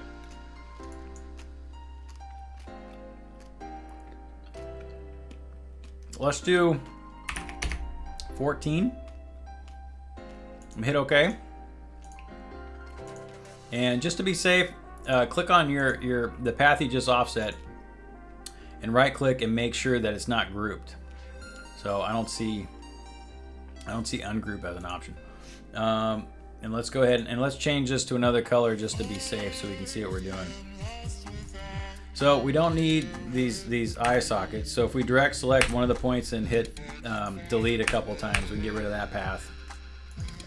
Don't need that path. And I don't like how this is breaking here. This should be a nice transition. So I'm going to go to delete anchor tool, and we're just going to kind of get rid of a couple of these paths here. Or a couple of these anchors. There we go. And that kind of smoothed that out. So you can see that that's gonna break it up. We're just worried about the shape here. This is kind of wonky here, but I don't think we're gonna need to worry about where the cheekbone indentation is into the eye socket. So I'm not gonna worry about that so much. But we're gonna be, you know, since we have a shadow here, if the shadow's coming, if the sun, the light source is coming from top down, right, we need to mimic kind of a larger shadow on down here, right? So let's figure out how we're going to do that. Let's see how many points are here. There's quite a few. Let's draw in like where we want the shadow to fall off on. So I'm just going to add in just Control Y so I can see where everything's at.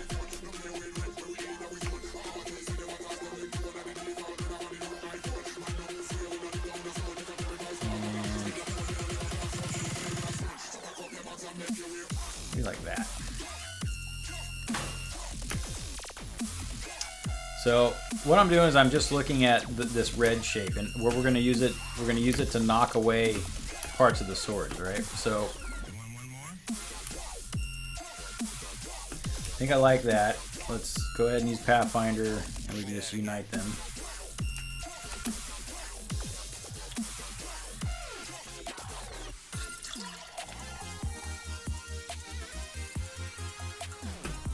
All right, and an easy way to get rid of the other half real quick is drag out a square.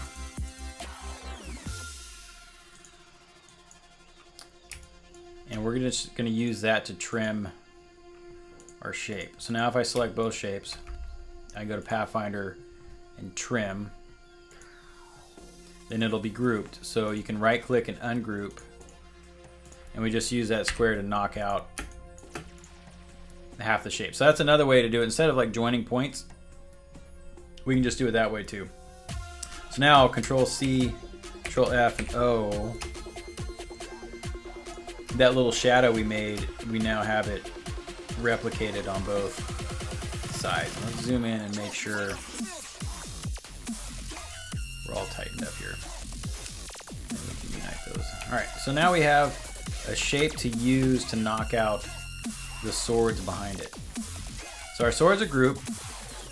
So if we select the swords and the red shape, we should be able to go to trim again. Okay. It'll be grouped, so you can either double click into the group or you can right click and go to ungroup. Now if we delete this red, we should have, there we go, We should have just the area with the skull. We did it! We're getting closer.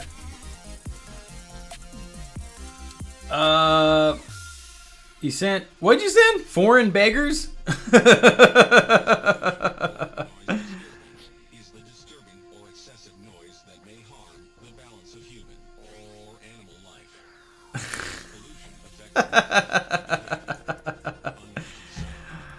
Travis making fun of me. Or is this Flotality? I don't know who's tweeting on the Creative Grenade account.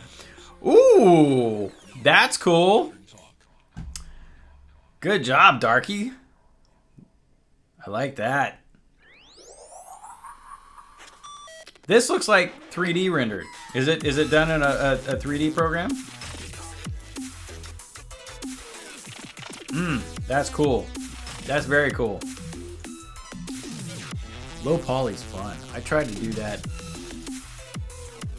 on an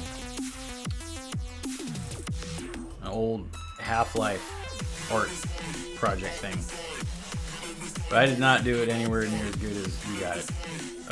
Oh, Lewis. Okay, so what do you got? Ooh, look at this wireframe.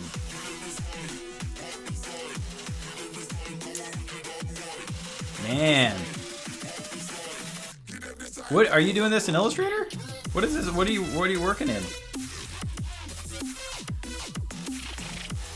Wow. Oh, I like what you did down here. I can't wait to see this all rendered.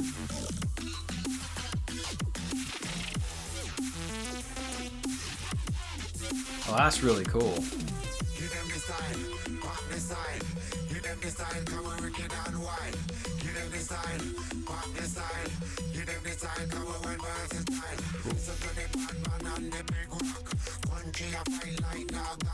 All right. So, probably can get frustrating.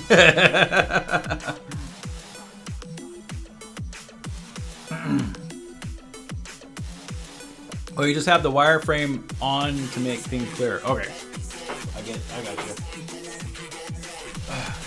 But you're working in Illustrator. That's Illustrator, right, Lewis? Okay, so let's keep going. Let's hide this layer so we can see where we're going. And we brought the handles. Wow, we brought the handles in way low. I'm just now noticing it. Oh well, we're gonna keep chugging along. Let's see where we go. Yeah, the handles I'm not digging. Like I like where from the hilt down. I kind of like where it went, but the handles I'm not digging. I'm wondering if we should just redo that.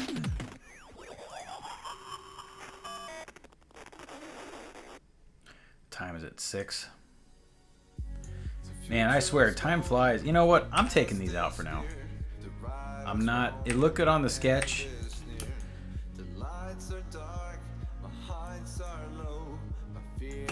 Let's do something else. Let's see. We made a duplicate.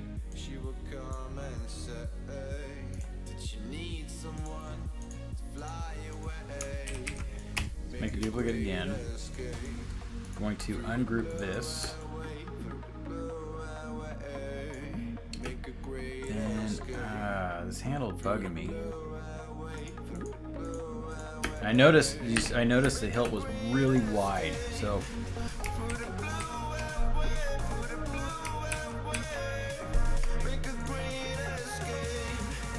maybe for lack of time, let's just do a solid shape. And that might actually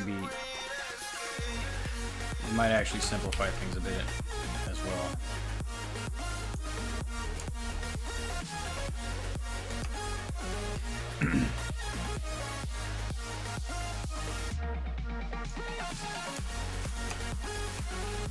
So real quick, I'm gonna do a search and just look at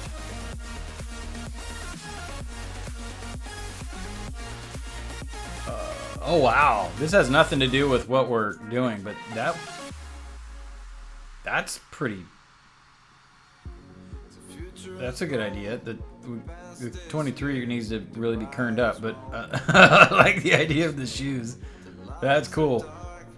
Huh. Nice job, Fathom. Let's see. Sword handle.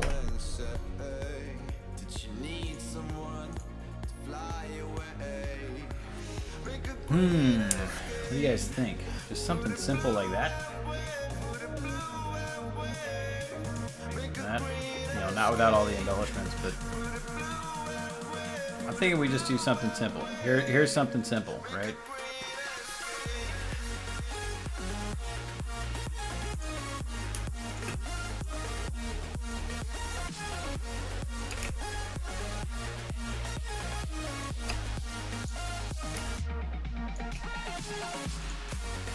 We'll just keep it simple for now. That might have been our problem, adding all the diagonal lines and everything.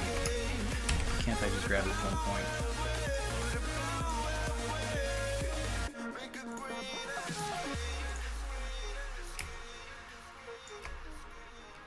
KISS. Keep it simple, stupid. Let's just do that for now. That'll make life much more enjoyable. Join these up. Oh, selected too many. Join those up. Yeah, see, simplicity. I think that's better. All right, so we need to, and I think now I'm looking at it with the hilt, like with the handles brought in, they're too close to the head where it makes like bunny ears. So I think we need to rotate everything a little more, anyways. So let's knock out where our shadow is going to be. Like there. Hold Shift and press M to go to Shape Builder, and then we can just draw. Hold Alt and get rid of everything we don't want. Then transform, or no, Pathfinder Unite. Let's make the angle a little bit steeper.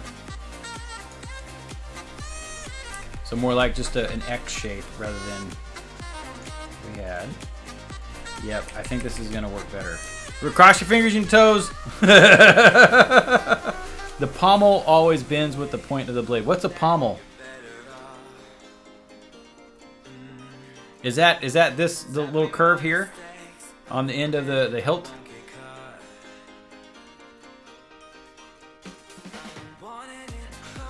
The pommel. I'm gonna have to look that up. All right. So Control C, Control F, letter O, and let's cursor this side over.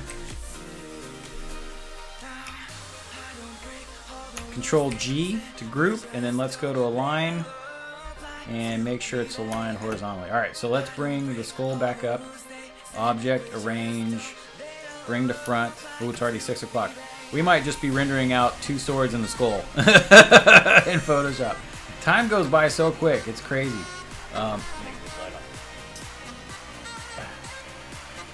Okay, so object path, offset path. I think we did 14. Okay, and it remembered it. So preview, 14 is good. Okay, change this to another color so we can see what's happening. And look, our swords don't overlap in that weird notch, so we don't have to worry about that right now, which is good. Let's get rid of these empty parts. And let's draw in our shadow. And just for time's sake, Control C, Control F, O. We're just going to kind of eyeball this to the other side. An unparalleled blending of science and art. All right, so Control G to group, and then also align that horizontally, and then let's use Unite. Okay, we should be able to select the swords. They should be grouped. Go to Trim, Double click in the group, select the red shape, delete, and we should be golden.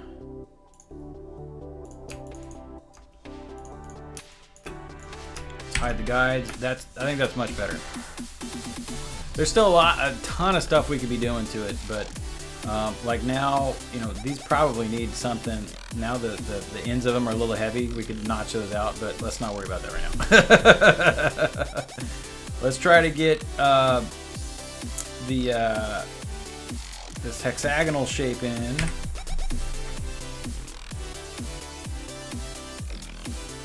It's not a true hexagon. It's just kind of.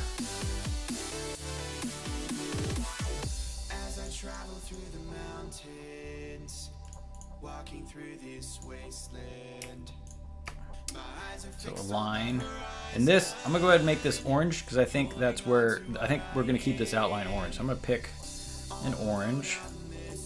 I like to use HSB, hue, saturation, and brightness to adjust colors. So I'm gonna make it a little bit more saturated. Brightness is good. Let's make it a little more red orange. That. All right.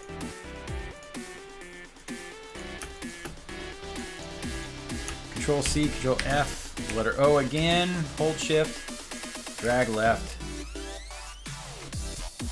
And did we get close?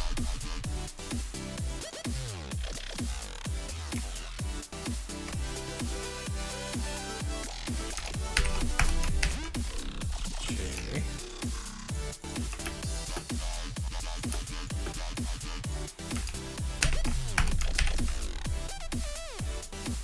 All right. Object, arrange, send to back. Let's switch this to outline. Can kind of move it around. I'm gonna set the stroke to inside, and then let's start bumping it up. And I can already tell I'm gonna have an issue where that's gonna throw a weird. Depends on how big of an outline we're gonna do, but we might wanna. If we bring it down this far, I feel like, yeah, we're leaving space for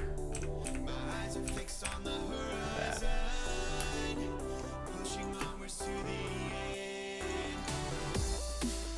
So let's get in there. I stream here every Tuesday.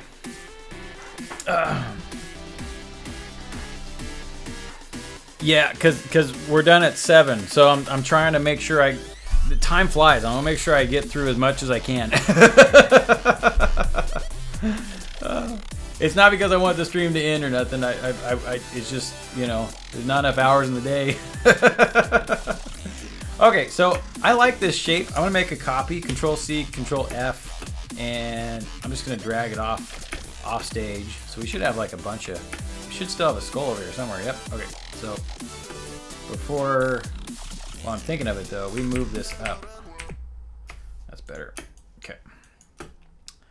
So let's try object path outline stroke.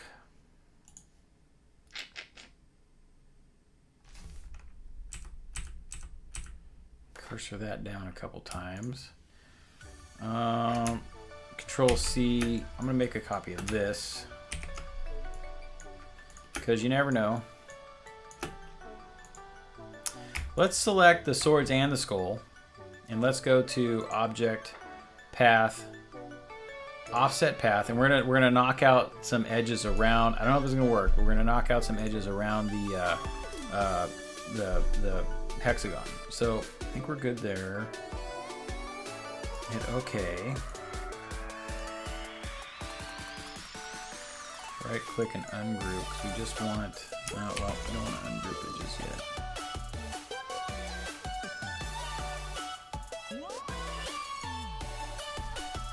Little piece we don't need. We really just needed the swords.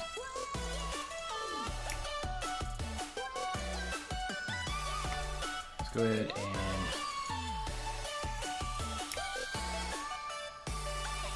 So we're selecting the offset path.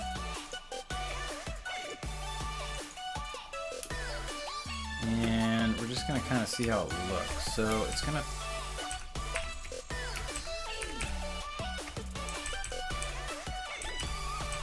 What I'm looking for is I'm not sure if this is working. I don't really want any odd little shapes happening anywhere, like this, like that might be enough. But like, see these little areas in between the handle and the hilt on both sides. Like ideally, I'm trying to get around that.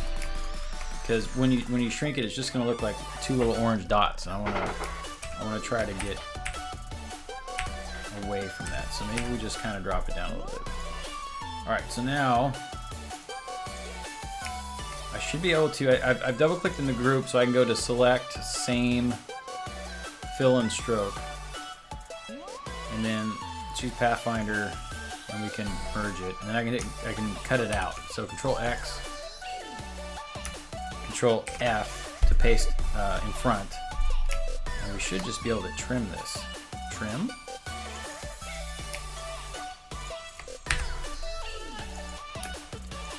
And we're left with something like that.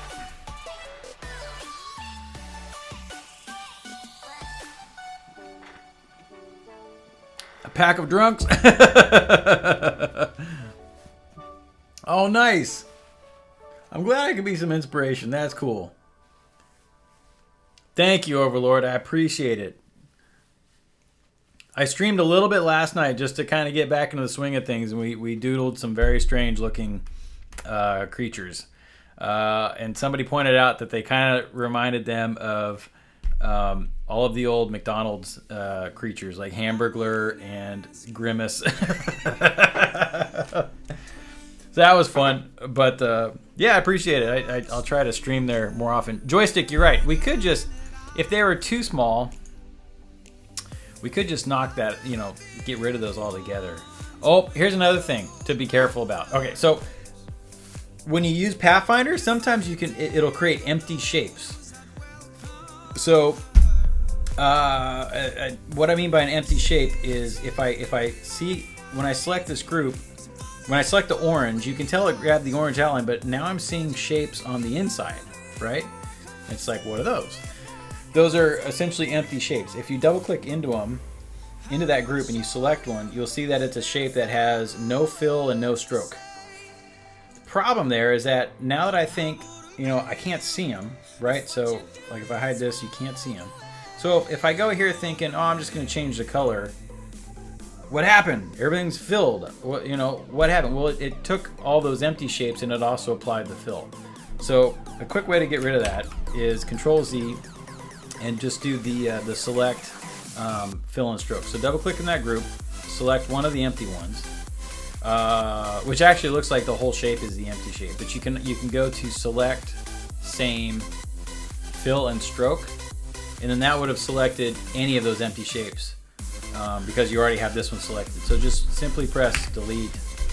Now when I select the orange, I should see on the color palette that it should be, orange is selected. So I just have that shape isolated. So if you ever run into that, that's what happened. It just, when you use Pathfinder, it creates these empty shapes that that need to be adjusted or need to be removed. I think there might be there might be a setting to get around that, but I'm not 100% certain. Was there? There might be a preference or something to get around that. If any of you remember, if any of you have used that before and there is a preference, let me know. I feel like there was a preference somewhere where you can say don't make don't do that. But I don't remember what it was.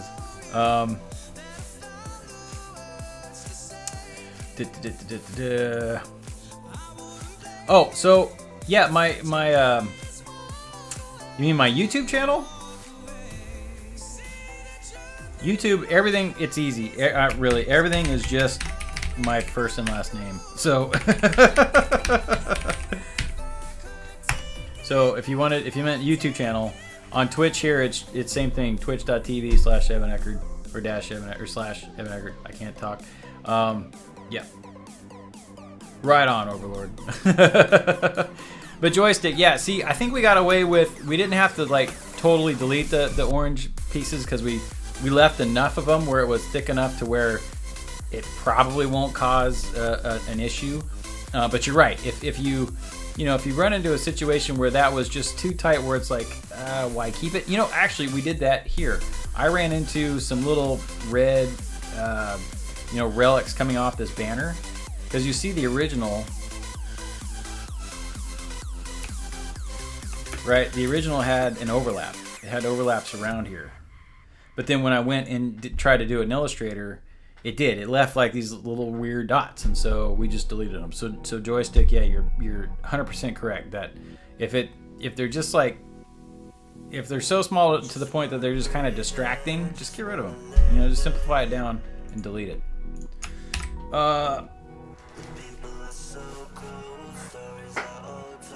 Oh, the sticker videos. So I'm actually gonna try to do that on the Adobe channel. I want to try to do that again. I think that would be a blast to try and do that live. The only problem is when I stream, all my kids are at swim practice. But maybe I can talk one of them into staying home long enough to do that, because I think that would just be too much fun. Oh, and they would love it. They would absolutely love it.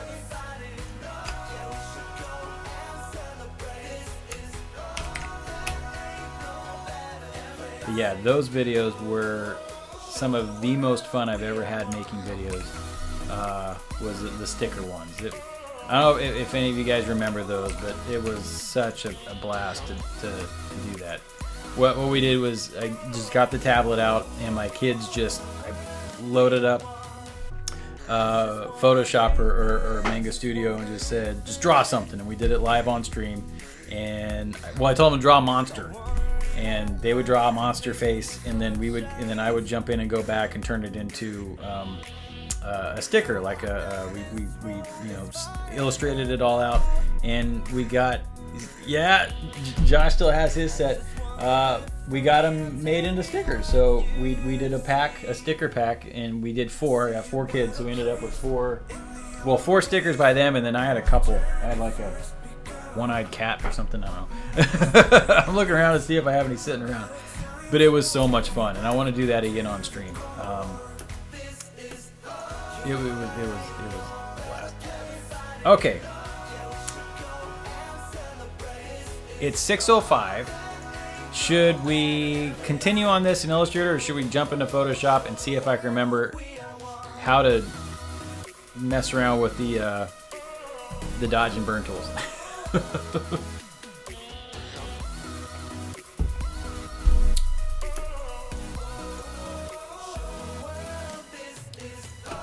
see. I think it might be time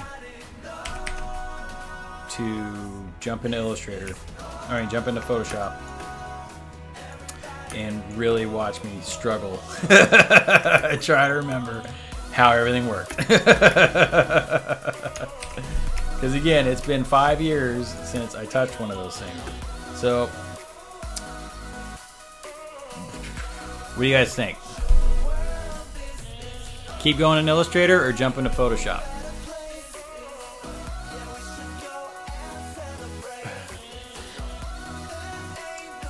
Nate, if you're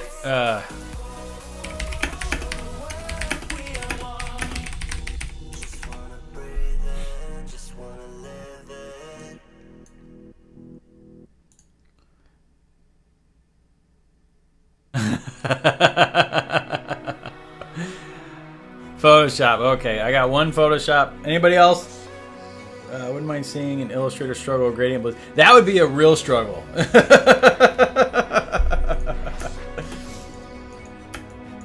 Okay. Let's dive into Photoshop. Let's create a new document, and don't want to make the same mistake twice, but I also don't want to blow out my RAM until where the stream drags. So let's 12 by 12, 300 deep. Yeah. Okay, and this could go really, really south, but we'll see what happens. All right, so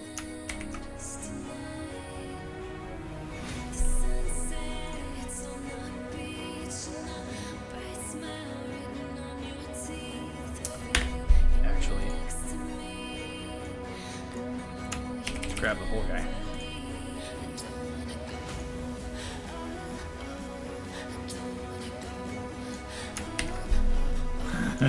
I'm actually a little bit worried. It has been a while. We can at least do little things like setting up our background. I remember that much. So the background, I always liked using kind of a gradient to make a vignette, a radial gradient. So let's drag out our guides.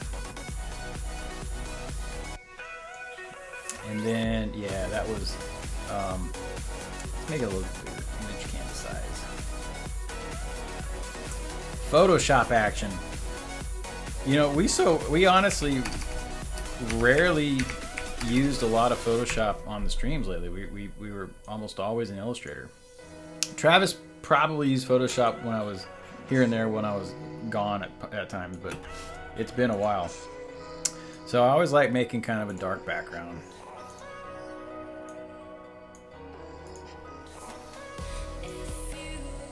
Radial gradients.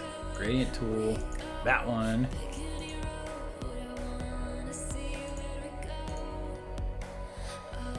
I can tell it's a little bit slow. Let's drag out. Background. Let me close. Let me get rid of the sketch. I don't need that open. Yeah, let's save that. This guy, I'm gonna take a screen grab.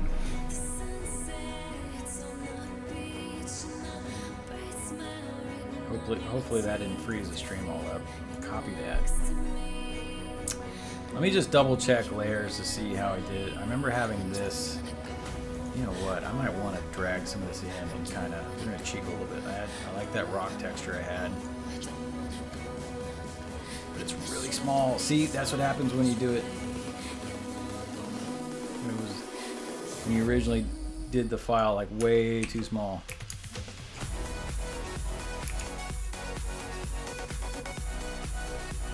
There's a little bit of a texture. Filter, sharpen,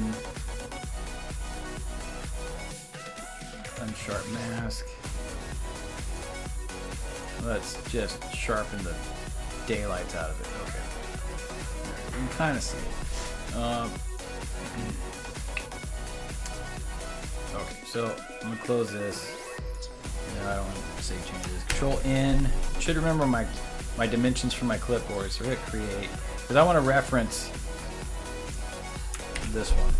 All right, and so I'm gonna get this ready so I can close Illustrator out, just to save some memory. So on this vector smart object, since I pasted it in as a vector, I can go to new smart object via copy. And the reason why I'm doing this is because now I can kind of peel these apart. I'm going to open up one of them and just simply get rid of the orange piece. Control S. And we're going to end up like painting all over the top of these anyways, but this will just give us our base shapes to work off of. And then the bottom one, since they're separate objects, I can get rid of this piece and then go like that. And then let's do one more.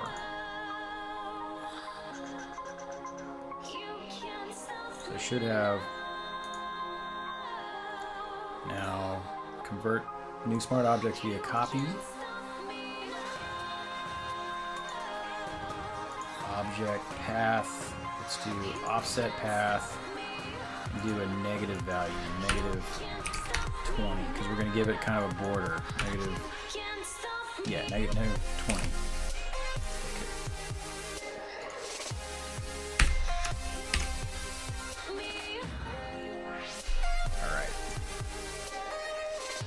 All right. Close this guy out real quick.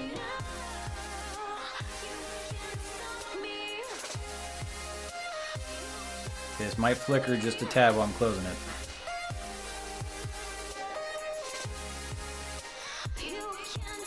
Oh, the music, maybe the volume jumped up. Let's try that. Clear clipboard.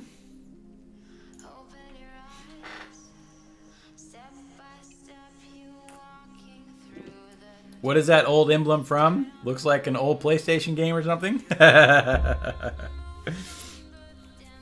actually makes me feel good. That's an emblem I made years and years ago for fun. This one. And so what we're going to do is we're going to attempt to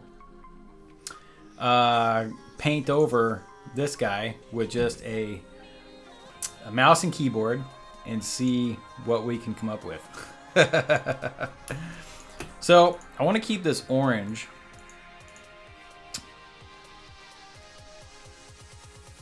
Let's see. Control G, Control J.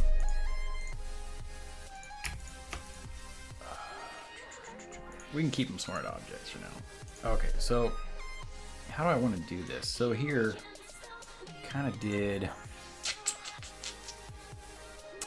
All right, let's just have some fun. So let's use a gradient overlay.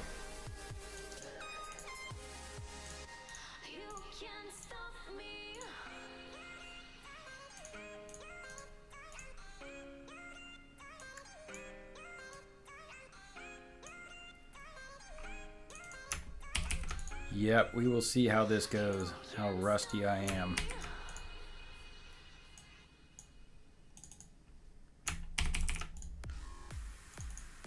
Is the music volume better? Which do I prefer, Illustrator or Photoshop? At this point, I don't prefer either. I don't prefer one over the other. I use both of them so frequently that I need them both.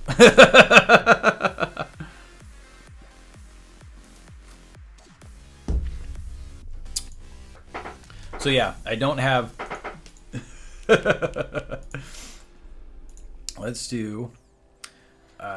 You know what? There's also a lot of things that happened.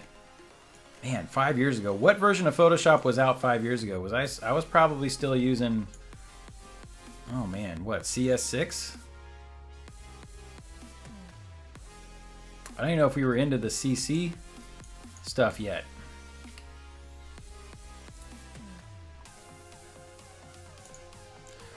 Okay, so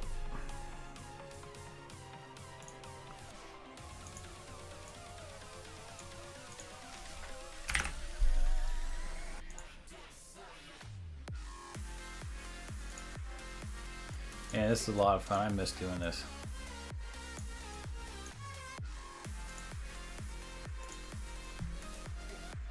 Blur, we can do a radial blur. Set it to zoom. Or no, set it to spin. Let's turn the amount up. Let's go to best. Hit OK.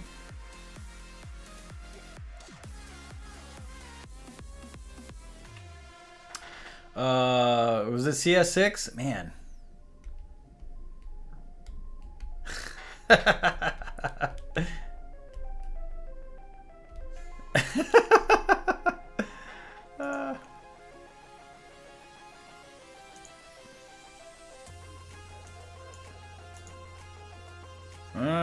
I can't even see that.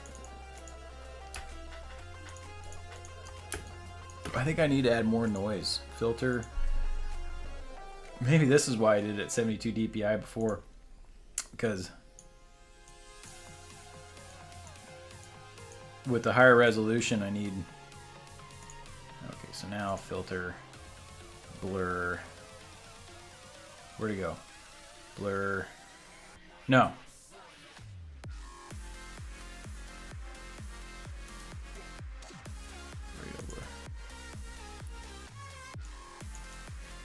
We're attempting to kind of make a metal texture is what we're doing. But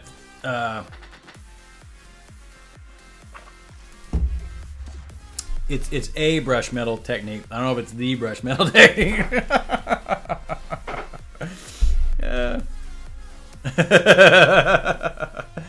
Okay, so now filter. Let's sharpen it again. Yeah, I didn't have to do all these sharpening levels so much because now we go to soft light. Let's see. I gotta remember blend modes and all that. Oh, not color burn. Blurn. Do you like color blurn? I think I need to. I think the orange is gonna have to turn a little more. Might have to turn a little more like bronzy.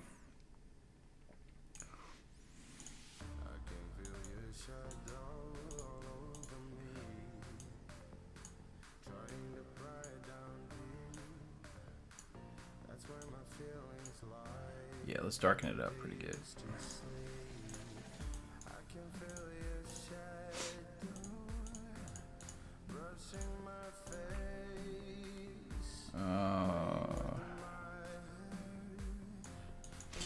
-90. With this, if I control G, we can make sure it just stays on, blends on that layer. Let's give this a slight stroke.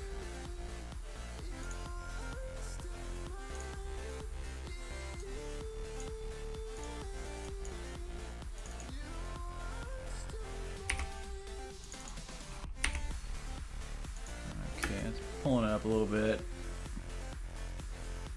And then this will also give it a stroke.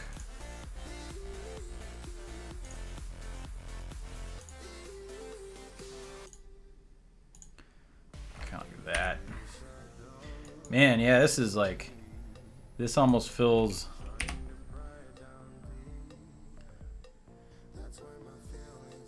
inside. Let's set it to outside.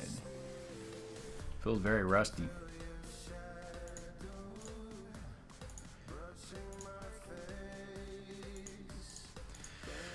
Chisel hard size. It's just barely. I mainly just want the shadow. Highlight not so much.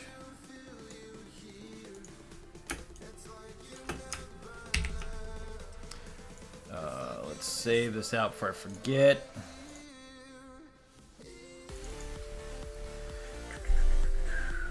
Where did I save the other one?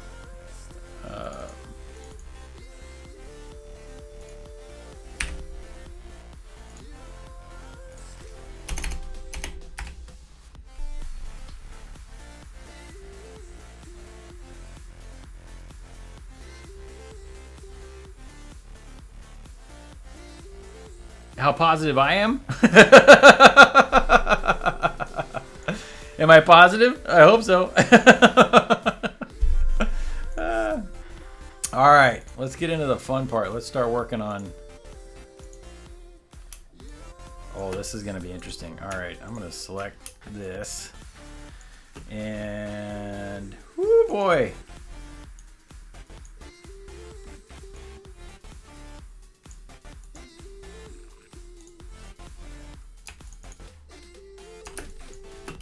Don't want the swords as part of this, so. Oh, wrong. I'm on the wrong tool.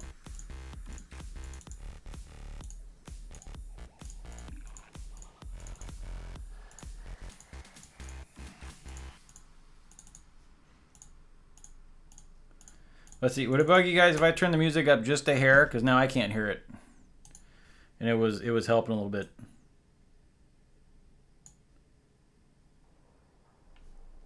Oh, maybe just stop playing.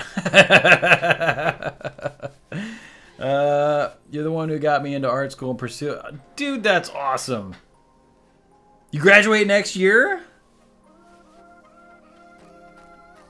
Dude, right on.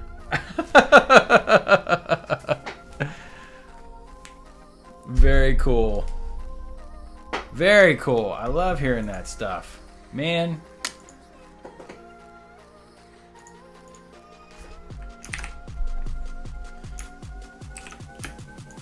Oh man, this is like This is like old days stuff. You know what? I hate to do it, but I'm gonna knock the resolution down. Because you can see, I don't think I've seen preparing to build preview come up before. So I think the hopefully that'll give us a little more bandwidth to. Okay, so I only need like half of this guy, right? I remember I did half of it. Oh man, this is bringing back memories. So we want, and I don't even know if I'm gonna use the pen tool. We're gonna just go, well, yeah, we will. Let's say we can just old school this sucker. Shape. Let's use the same color. The other pen tool.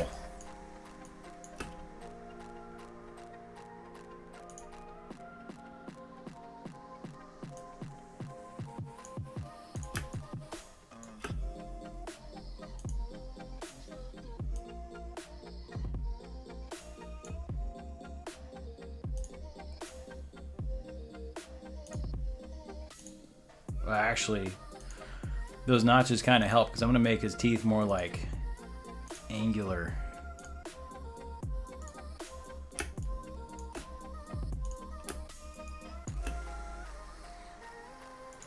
All right. Let's rasterize that sucker. Man, yeah, I haven't done this in so long. Trying to bring back all the old. All right, so this, I'm gonna darken this image adjustments, brightness and contrast, just so I can see what's happening. All right.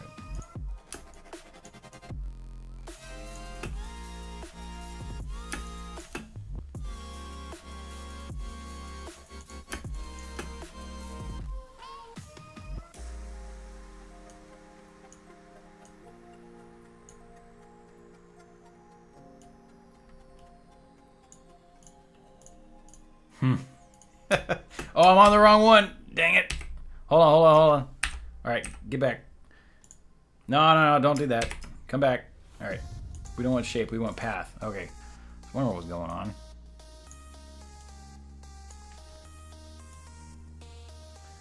All right, I'm about to dust off a tool I haven't touched in like long time.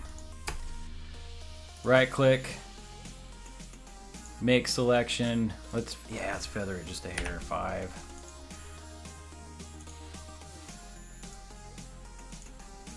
All right, D tool. Come over here. Burn. There we go.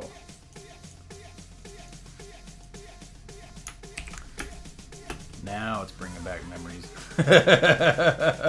Forgot where all the tools are at. So it's just a whole bunch of this. Making shapes. Man, that's how I did that whole Prestige series. Right click. Wait. Right click. Make selection. Now it's coming back. All the shortcuts. Back to burn. Let's burn that down here.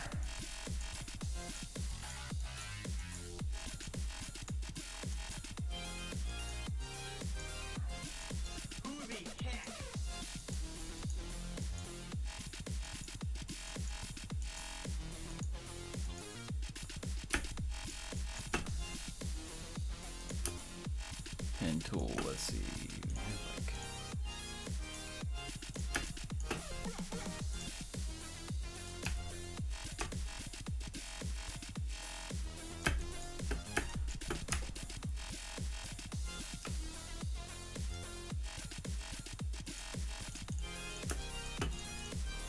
Well, actually, I need this this eye socket needs to come back in. So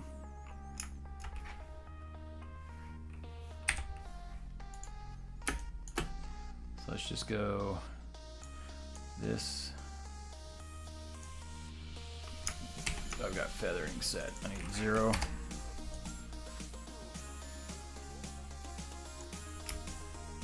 These pieces. Layer via copy. Pull this up top. Trying to figure out a good way to Control J.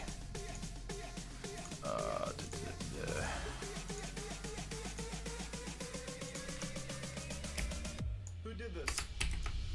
Who the freak ate my snack bag? Make this the same color. Color overlay. Go back to this. Control E.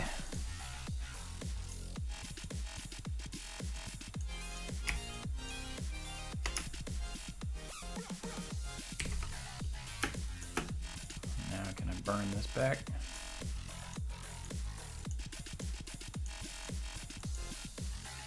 Yep, okay, so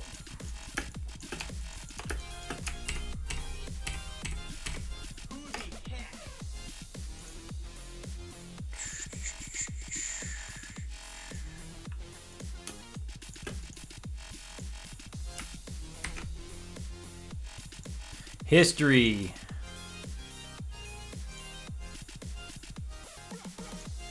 Now I can get this bottom shadow in.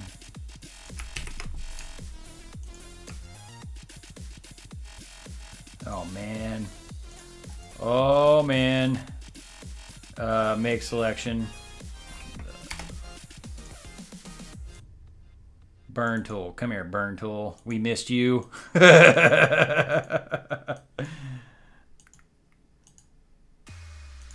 we go. Yeah, that's how we did this whole thing. There's like textures and noise and just stuff all over it.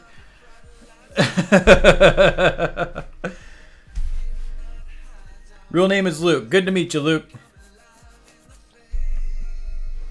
Yeah, I've used this tool in over a year. Yeah.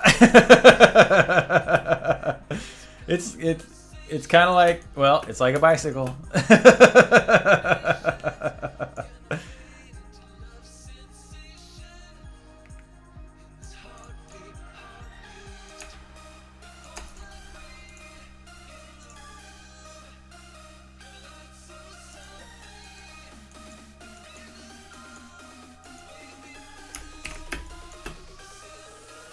Then, oh yeah, we could sit here and do this for hours. I forgot how fun this is.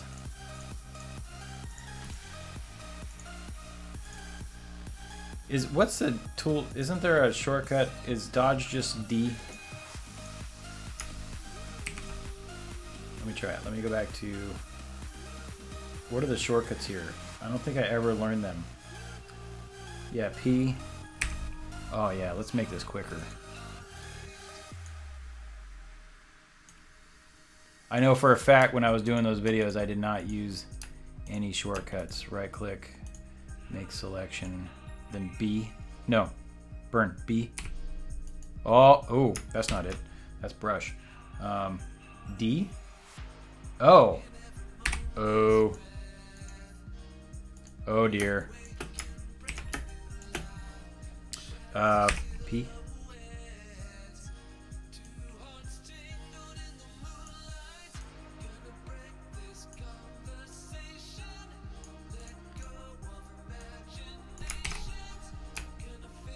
Right click, make selection. Okay. Oh.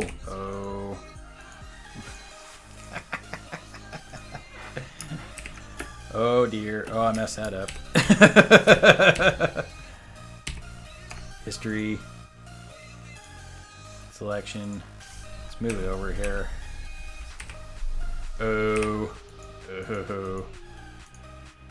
Oh, I missed you. Control D. P.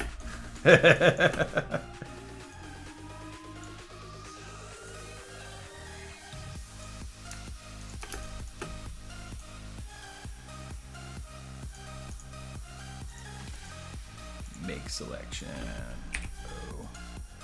Oh. Ooh. That's cool. Kind of overlap. P. That would be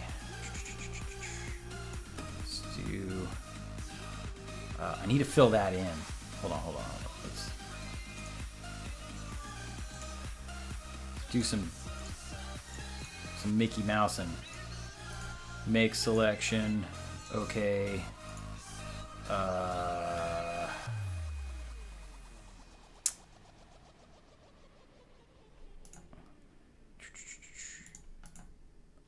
Where are you?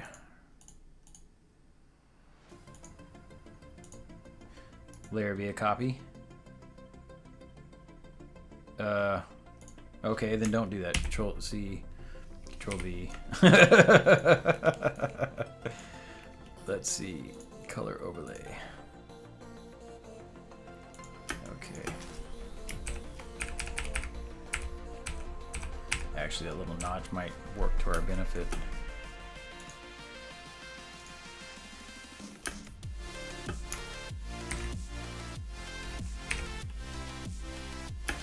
And we're just gonna eyeball it.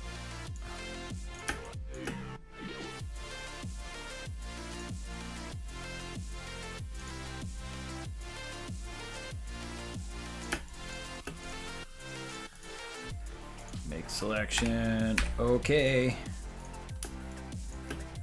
I know.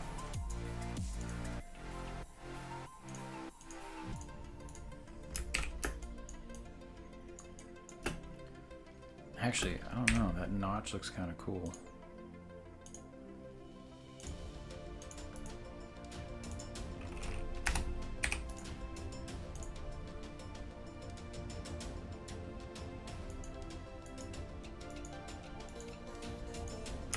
It's like fractal. Let's see. B.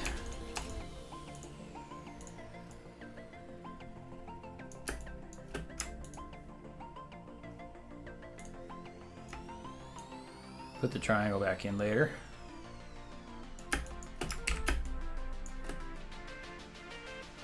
P.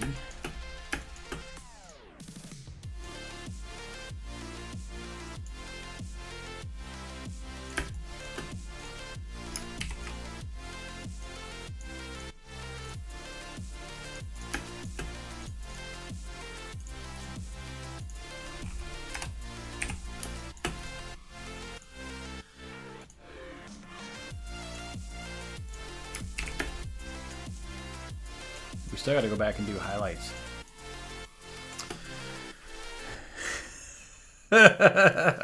Bash! Holy cow! What?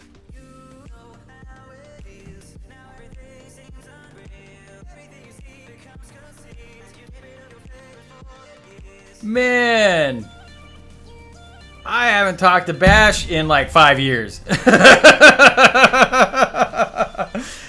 Where did you come from? Wow. Yep. Nostalgia's really hitting. So, before I started doing this stuff, I used to try to play Call of Duty with Bash. And Ben and Mike. And they used to drag me around and keep me from getting shot at.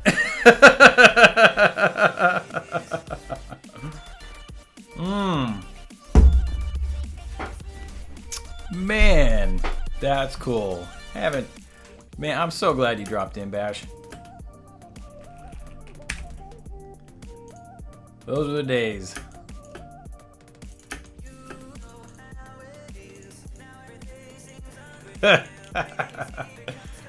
Oh, dodge. What is dodge tool? I gotta figure this out. Burn. I've lost like I don't even know what to do now. I'm just burn is O. Wait. Are they both O?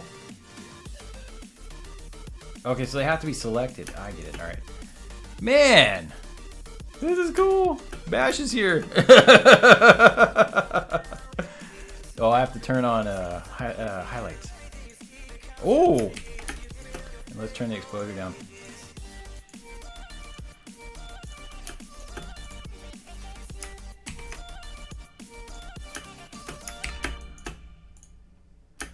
Yes, it is. It is Nostalgia Day here on Twitter or on Twitch. I don't even know where I'm at.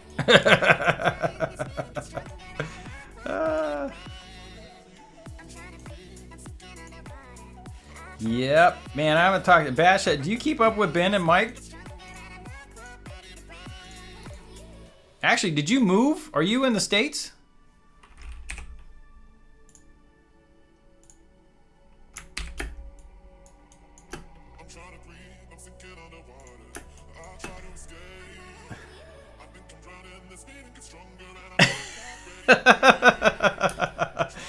Oh man, I can't believe we're down to the wire here. We got 20 minutes.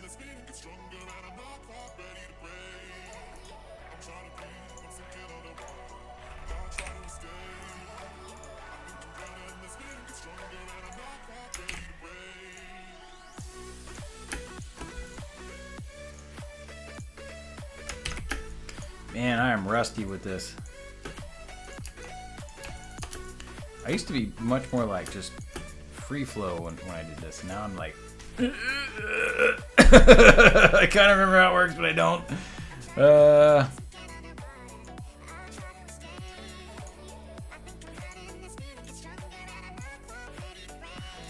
we go.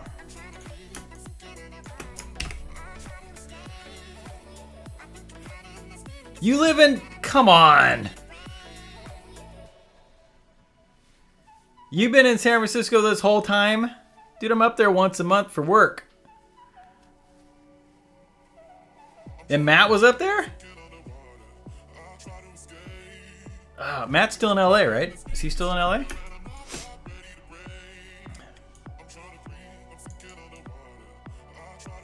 Man, it's too cool.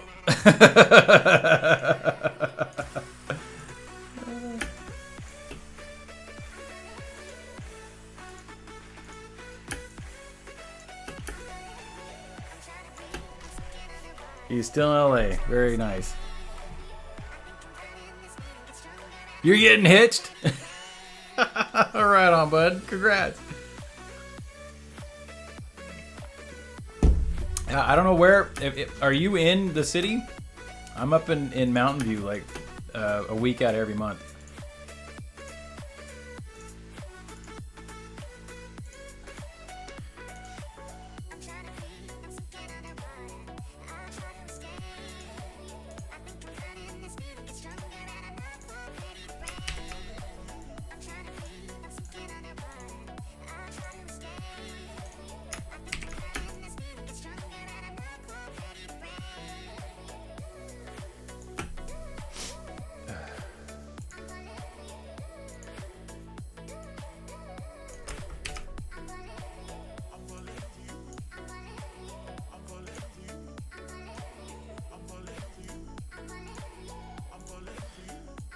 You know, we got to see where Josh left off at.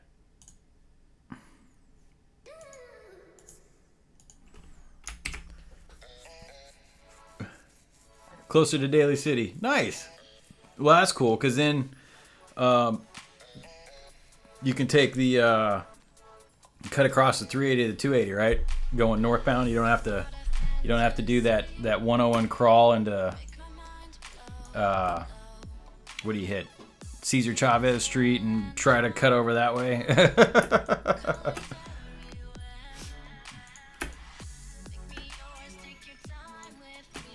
Let's see. I know where else to go with this. I'm just stoked. I'm just in utter shock that we're doing this again. I'm gonna go ahead and copy these. No. Hit transform. Flip horizontal. Oh.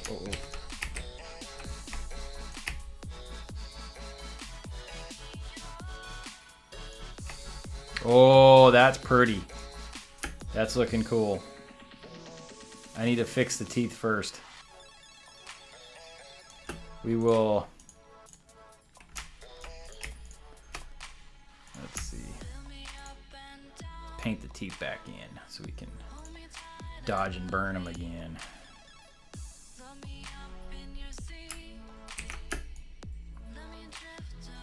Yeah. It's just layer and layer and layer.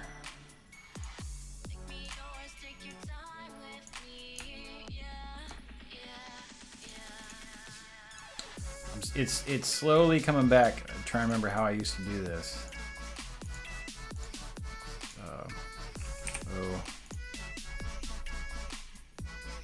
I want dodge though. Oh wait, select.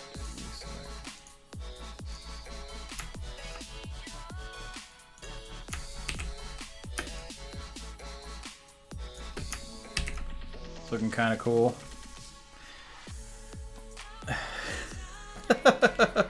Right off the 280 Ocean Avenue. Okay. Are you by right by Ocean Avenue? I'm trying to remember. Man, it's wait, Ocean. No, that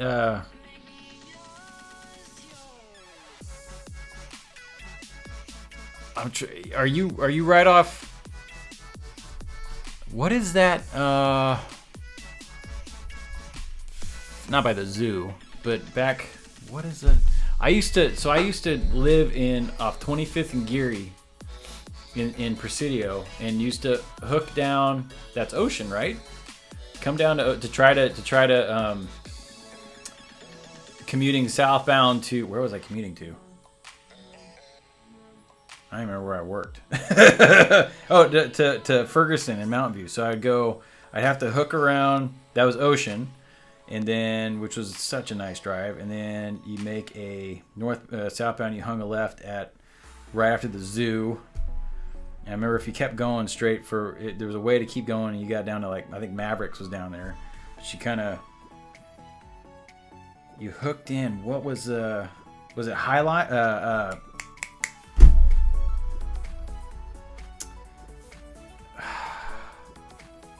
It's not Highline. It is. There's a road that loops all the way around the outside of the bottom of San Francisco into down by Daly City, in by was it Moo Palace, Cow Palace, Moo Palace, and then you hooked on to what 380, and then 280, and then you eventually dumped into 280, 380, 101. There we go. I still have a couple brain cells working. What's up, Drex? There you been? Oh, Jen, I appreciate it. Yeah, so way back in the day, I must have spent way too much time with the dodge and burn tool. It was just too much fun. So you can quickly make shadows and by burning, so you can burn out areas and give depth real easy. And then you go to the dodge tool, and dodge tools, you gotta be careful though, because you don't want the exposure super tall. Let's see, did I used to do midtones? No, it was highlights. Highlights, so you gotta turn the exposure down. Let's try 10. Oh, see, and that hit it. But what it does is it remember, exposure, you had to be very gentle with it, because you would really quickly just blow out the art piece. Like, all of a sudden it'd be these super bright highlights, and I was always messing that up. So yeah, I need to carve in here. So all right.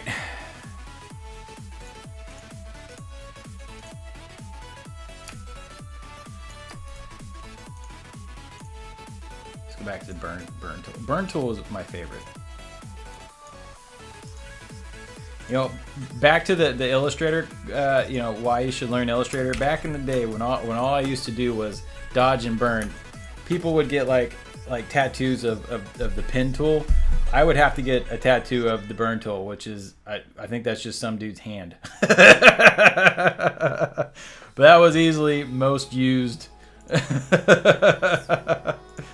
Select, reselect, select inverse. Man, that was my go-to tool.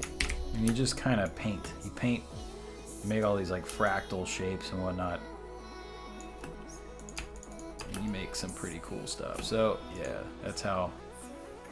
I mean, this took a lot though. It was like flares and stuff, and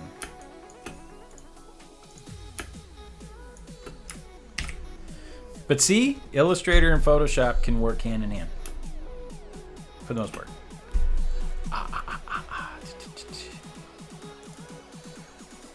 Ooh, I just got the raid target. Oh, yeah, let's check Twitter real quick. Did anybody tweet stuff? We were looking at... Holy cow. We had...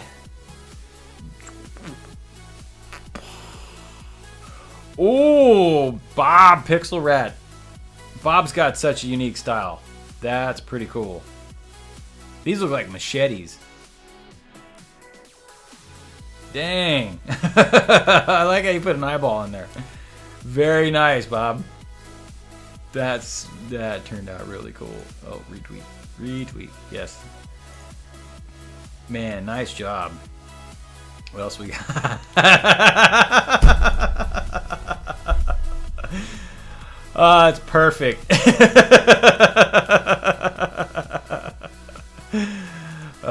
E-shirts. I love it. Oh, what is this? Christopher, what are you working on? It's really cool. Man, such a cool little style. I want to know what this is going to turn into. If you're in the stream, what is it going to turn into? That's really cool. Oh, Bob had I like the gradient. It looked like the dripping teeth. Man.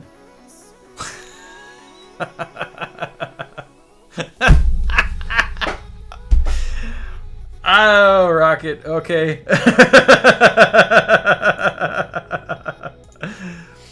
Yep. I don't know what I will.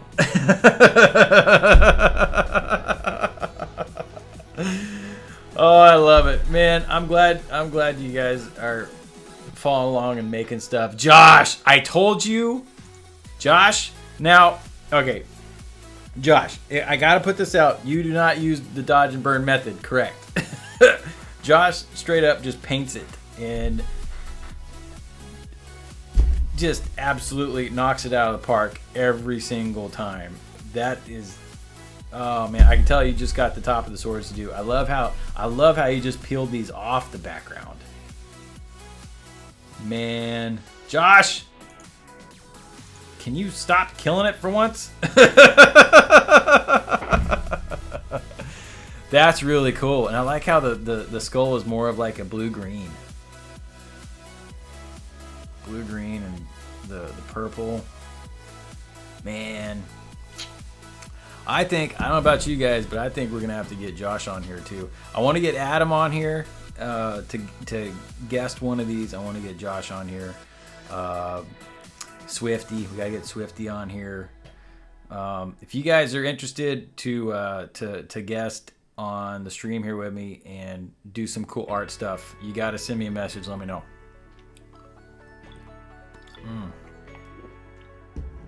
Yeah, see, Overlord? Yeah, thought this was an emblem from Blizzard for a second. That's Josh.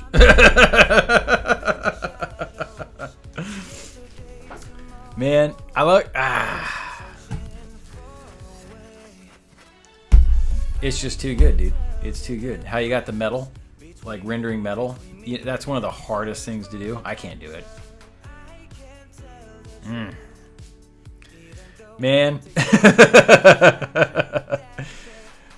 I think that would be a good show. What do you think, Josh? We'll do emblems, but you paint yours, and I'm gonna do a flat version Illustrator mine, and we'll see what happens.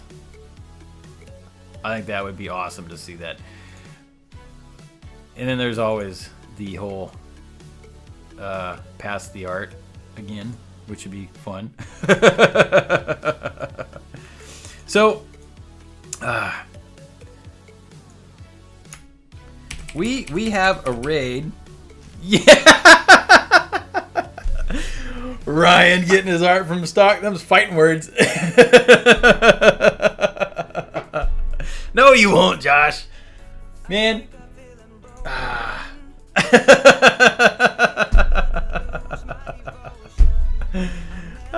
McLabby Dabby. So the music you've been listening to, the Night on Lives, you'll notice that a lot of the artwork, a lot of the covers or whatnot have been done by Josh as well. So you guys should check out Josh's work. And you guys check out McLaffy Taffy's channel. He'll keep you rolling. Dude, yeah. Just, everybody in chat, you should be clicking their names and clicking follow. All of them. I can't believe we got Bash in here tonight. I can't believe it. Oh, man. You know what? Speaking of old times, Bash, if you're still in here, did you do a passive aggression show with Ryan back in the day? Was he on one of the episodes, Ryan? Do you remember? I thought Bash did one.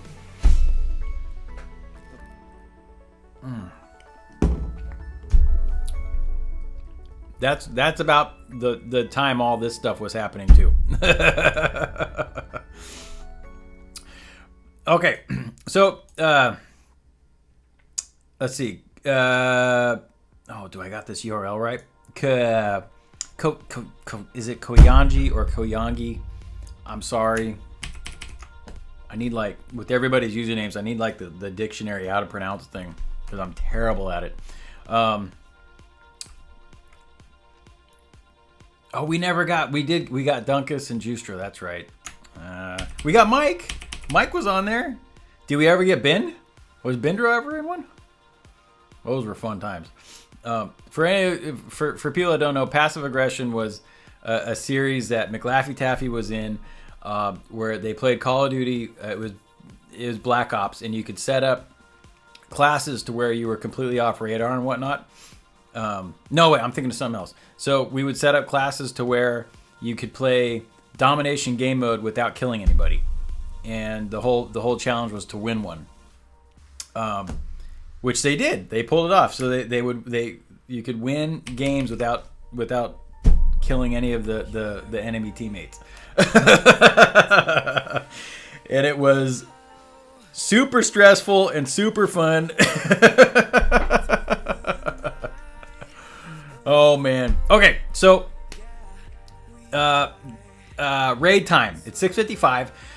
Since we're closing out at 7 on the Adobe channel, we'll start up again. Remind me, Koyangi, it's 7 tomorrow, right? Did we start at 7 a.m. tomorrow? Let me double check. We start at 7 a.m. tomorrow, and I'll be back next Tuesday. I don't know what we're going to do. I had a lot of fun with this. It's going to be hard not to do more of this next Tuesday. I think we're going to get back into, we're going to get into the 30 logo challenge. And so we'll probably start that next Tuesday. If not, I really want to do more space patches. So we could try that again. I do actually, show of hands real quick. There is a couple websites we could work on. One would be for a musician, and the other one might potentially be for an application. Don't ask me, ask McLaughlin Daffy. So real quick, web design next Tuesday. Start the 30 logo challenge next Tuesday, or space badges next Tuesday. Okay, 30 logo challenge. Well, we're doing one, maybe two. No, one. I'm sorry, Rizix. Is there an Adobe Noob Hour? That's my regular channel. So I'm pasting in the URL to this is where we're gonna go raid. Don't go there just yet. When we in 3 minutes, we're gonna jump over to that URL that just got posted, and we're gonna surprise. Is it Alien Catalyze? Oh, and copy the raid call. Where's the raid call? Is it in the whisper? What is it? I don't know. I don't remember what it is. What is it? I'm terrible at this. I'm learning. Yeah, so we're gonna go over there in like 3 minutes. I've got 3 minutes left. So yeah. So okay, I saw one for web design. Alien Cat Alice, Evan.